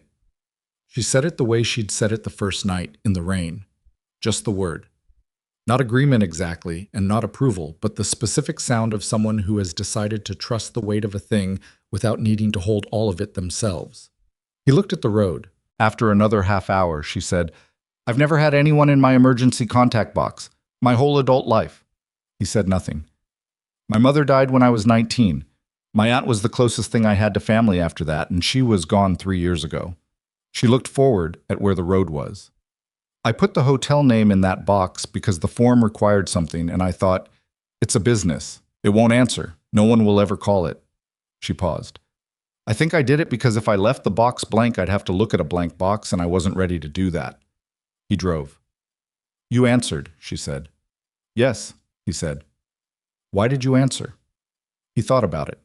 11 years of not stopping, of driving past everything that wasn't his problem or his concern, of the cold discipline of a man who'd built his survival on not being moved by things that weren't strategic. He thought about the particular quality of her stillness in the rain and what it had looked like from the back seat of an armored car, and why it had gotten through all of it when nothing else had. "I don't know," he said, "and I've stopped trying to make it make sense." She nodded. That was enough, apparently. The Seoul skyline appeared at the edge of the horizon, that vertical density of it, exactly as he'd described it to her on the drive the first time. Loud from above and below, the subway underneath everything. She couldn't see it yet, but she would. The rehabilitation center was in the Mapo district, 7 minutes from the Hanyang Institute. The residential component was a clean building with wide corridors, staff who understood accessibility in the actual working sense rather than the theoretical one, and a room on the 4th floor with a window that faced east. Dr. Park was there to receive her. She and Amara went through the intake with the focused efficiency of two people who'd already established a working language, and Tae-hyun stood slightly to the side and watched Amara navigate the new space. The careful initial moves, the fingertip map-making, the particular angle of her head when she was logging something by sound. She was good at beginnings, he realized. She'd had a lot of them. When the intake was done and Dr. Park had gone and Amara was standing in the doorway of her room with her bag at her feet and her cane in her hand, Tae-hyun stood in the corridor and looked at her. "The east window," he said, "in the morning." She turned slightly. "What about it?" "When your vision comes in, and it will, the first clear thing you should look at is early light. Not a screen, not a face. Light on a flat surface. Dr. Park will tell you the same thing, but I wanted to say it first." She was quiet for a moment. Something in her face shifted, not toward tears exactly, but in the direction of something real and unguarded. "Okay," she said. He looked at her standing in the doorway of a room in a city where she'd arrived 6 months ago with nothing, and was now arriving with a program and a window and a specific person who'd told her which direction the morning light came from. 6 months, he said. 6 months, she said. He picked up her bag and set it inside the doorway. He didn't cross the threshold. It was her room, her beginning, and he was not part of what happened next in any operational sense. What happened next was hers. "I'll call Soo-min," she said, "tonight, before she goes to sleep." "She'll be awake," he said.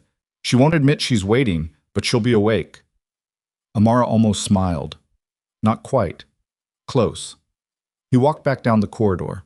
At the end of it, he stopped, turned, looked at her. She was still in the doorway. She had her face angled in his direction, not seeing him, but knowing where he was, the same way she always knew where he was. "Tae-hyun," she said. "Yeah, thank you." Just the words. No performance in them, no construction, just the thing she meant. He held it for a moment. "Eat something," he said. He heard her exhale, a breath with something close to a laugh in it. And then he turned and walked to the elevator and pressed the button and stood in the quiet of an institutional corridor and waited for the doors to open. The 6 months were not quiet. They were not easy. The legal process moved at the pace legal processes move. Slow, precise, requiring constant attention from Hwang and constant documentation from Dong-won, and the particular brand of patience that Tae-hyun had always had, but that tasted different now, directed at different things. The framework with Kim's office became a formal resolution in the 10th week. It cost what it cost. 3 operations, 6 individuals, whose legal outcomes Tae-hyun followed and could not control once they were in the system, 2 entities formally dissolved, 1 property signed over to the prosecution's asset list. Hwang described it as the best achievable outcome. Tae-hyun did not disagree. He held the weight of it and kept moving. Beck made one more attempt in month 2, a territorial push at the Western Logistics Corridor, small enough to be plausible as coincidence, too precisely timed to be anything but intentional. Tae-hyun let it happen, and then, over the following 3 weeks, quietly made it expensive in ways that didn't require confrontation. He was patient about it. He had always been patient. What was different now was that the patience didn't feel like suppression. It felt like strategy that had room to breathe. By month 4, Baek had pulled back to Incheon. The Seomyeon corridor stayed. The perimeter of what remained was smaller than it had been and more carefully constructed, and Tae-hyun looked at it with the specific clarity of a man who'd stopped mistaking size for stability. Soo-min called Amara every week, sometimes twice. Tae-hyun could hear it from the hallway on the night she thought he was in the study. His daughter's voice rising and falling with the particular animation she reserved for conversations where she wasn't being observed, talking about school and about the girl in her class who was difficult, and about a piece of music she'd heard and was trying to learn, and from the phone the low, warm sound of Amara's responses, patient and real, asking follow-up questions and remembering the answer from the week before. In month 3, Amara called him directly for the first time. Not to report anything, not to ask about logistics. She called at 9:30 on a Wednesday night and he answered and she said, "I can see the window." He stopped walking. He was in the East Garden.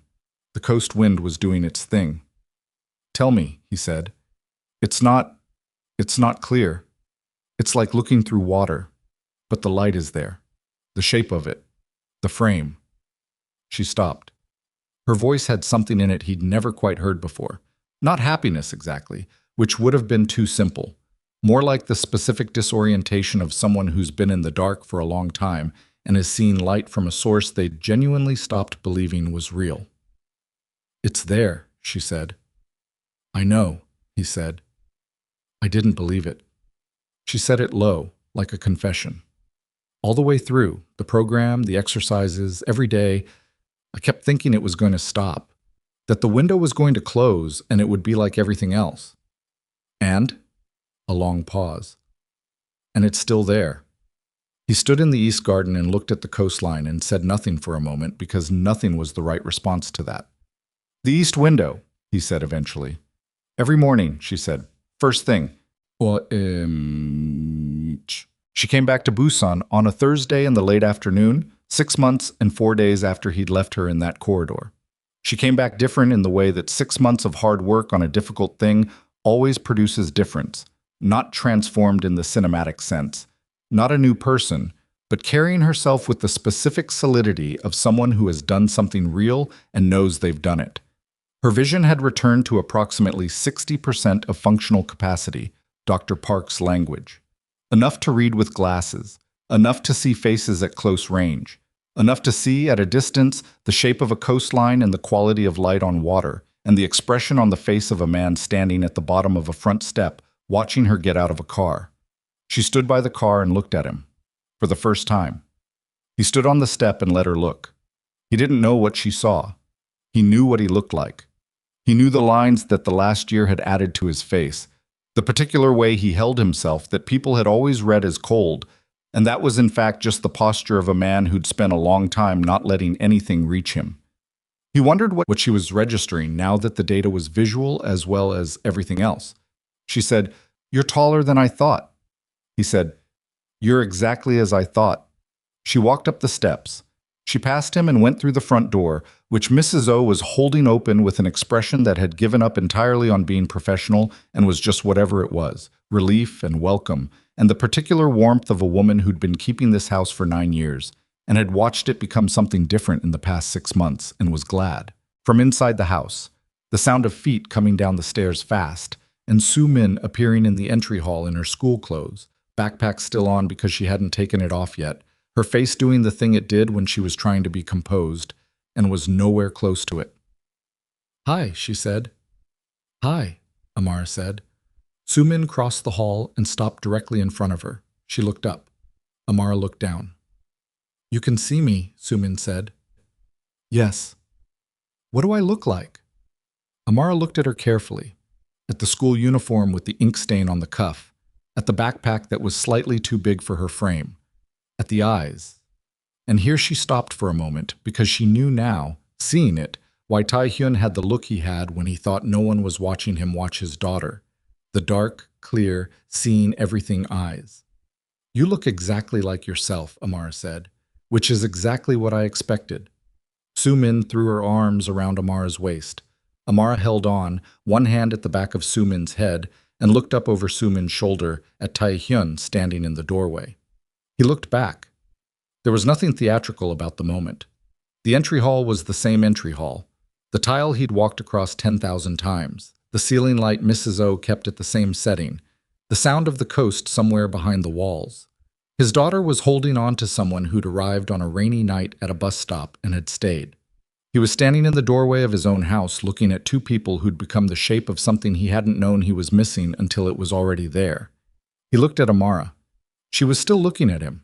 With her 60% of returning vision, with the water-through glass clarity that would improve or not improve as it did, she was looking at him in the specific way of someone who has been building a picture of a person for 6 months from voice and breath, and the sound of footsteps, and is now laying the visual over all of it. He crossed the entry hall. He stopped in front of her, close enough that she could see him clearly at this range. She looked at his face. She looked at all of it, the lines, the posture, the particular shape of a man who'd spent a long time not letting things reach him and was standing here now having let something reach him considerably. "Hi," she said. Hi, he said. Sumin had let go and stepped back with the instinct of a child who can read the temperature of a room. She was looking at both of them with the expression of someone witnessing something she'd been waiting for and had the dignity not to comment on. Amara put one hand up, briefly, and touched the line of his jaw. Just her fingertips. Just a moment. The specific gesture of someone who has known a face by sound and is now learning it a different way. He stayed still and let her. She lowered her hand. "I said ask me in 6 months," she said. "I know."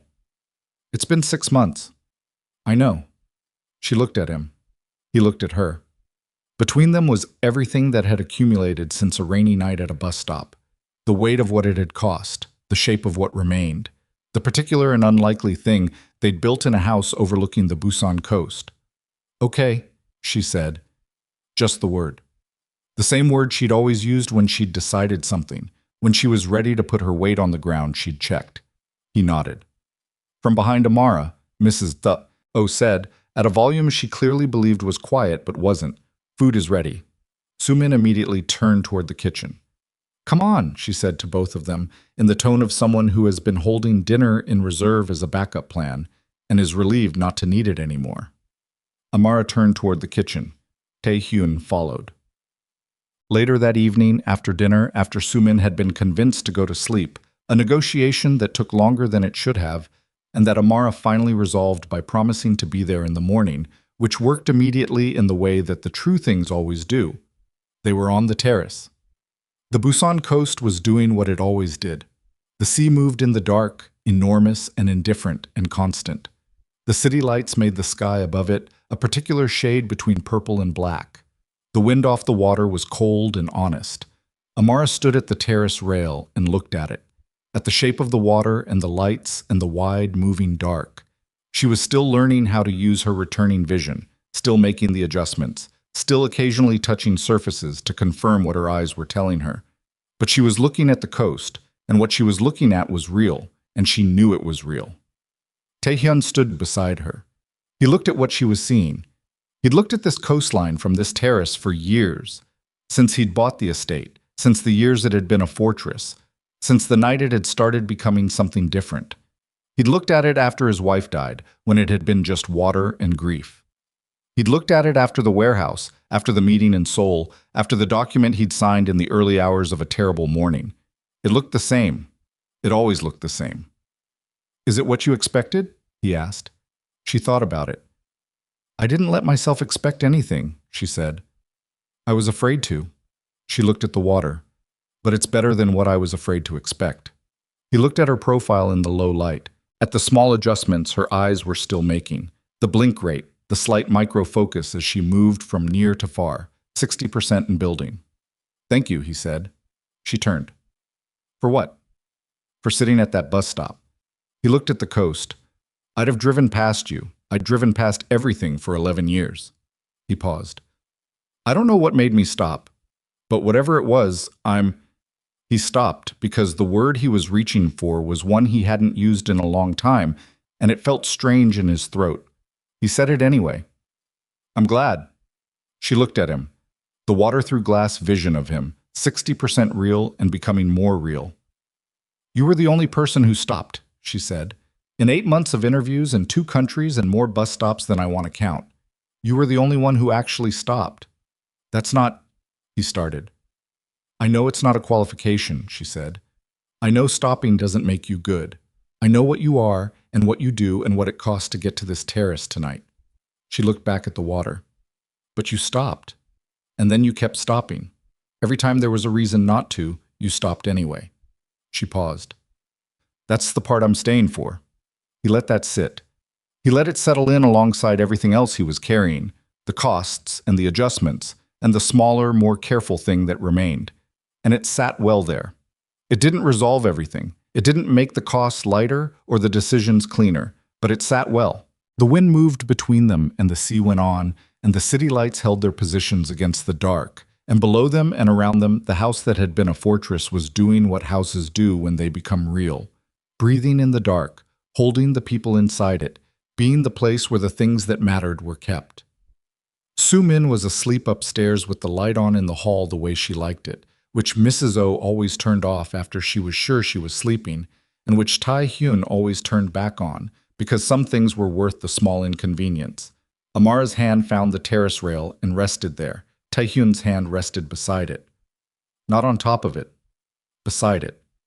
Close enough that she would know it was there. She knew. They stood there until the coast wind got cold enough to be an actual argument for going inside. And then they went inside, and the terrace was empty again, and the sea went on being what it was, enormous and indifferent and constant. And that was fine, because what was happening inside the house had nothing to do with the sea. It had to do with two people who'd both run out of things before they found each other at a bus stop in the rain, and what you build when you start from nothing, and the specific weight of a life that you carry differently once someone else has agreed to stand beside it. That was all. That was enough.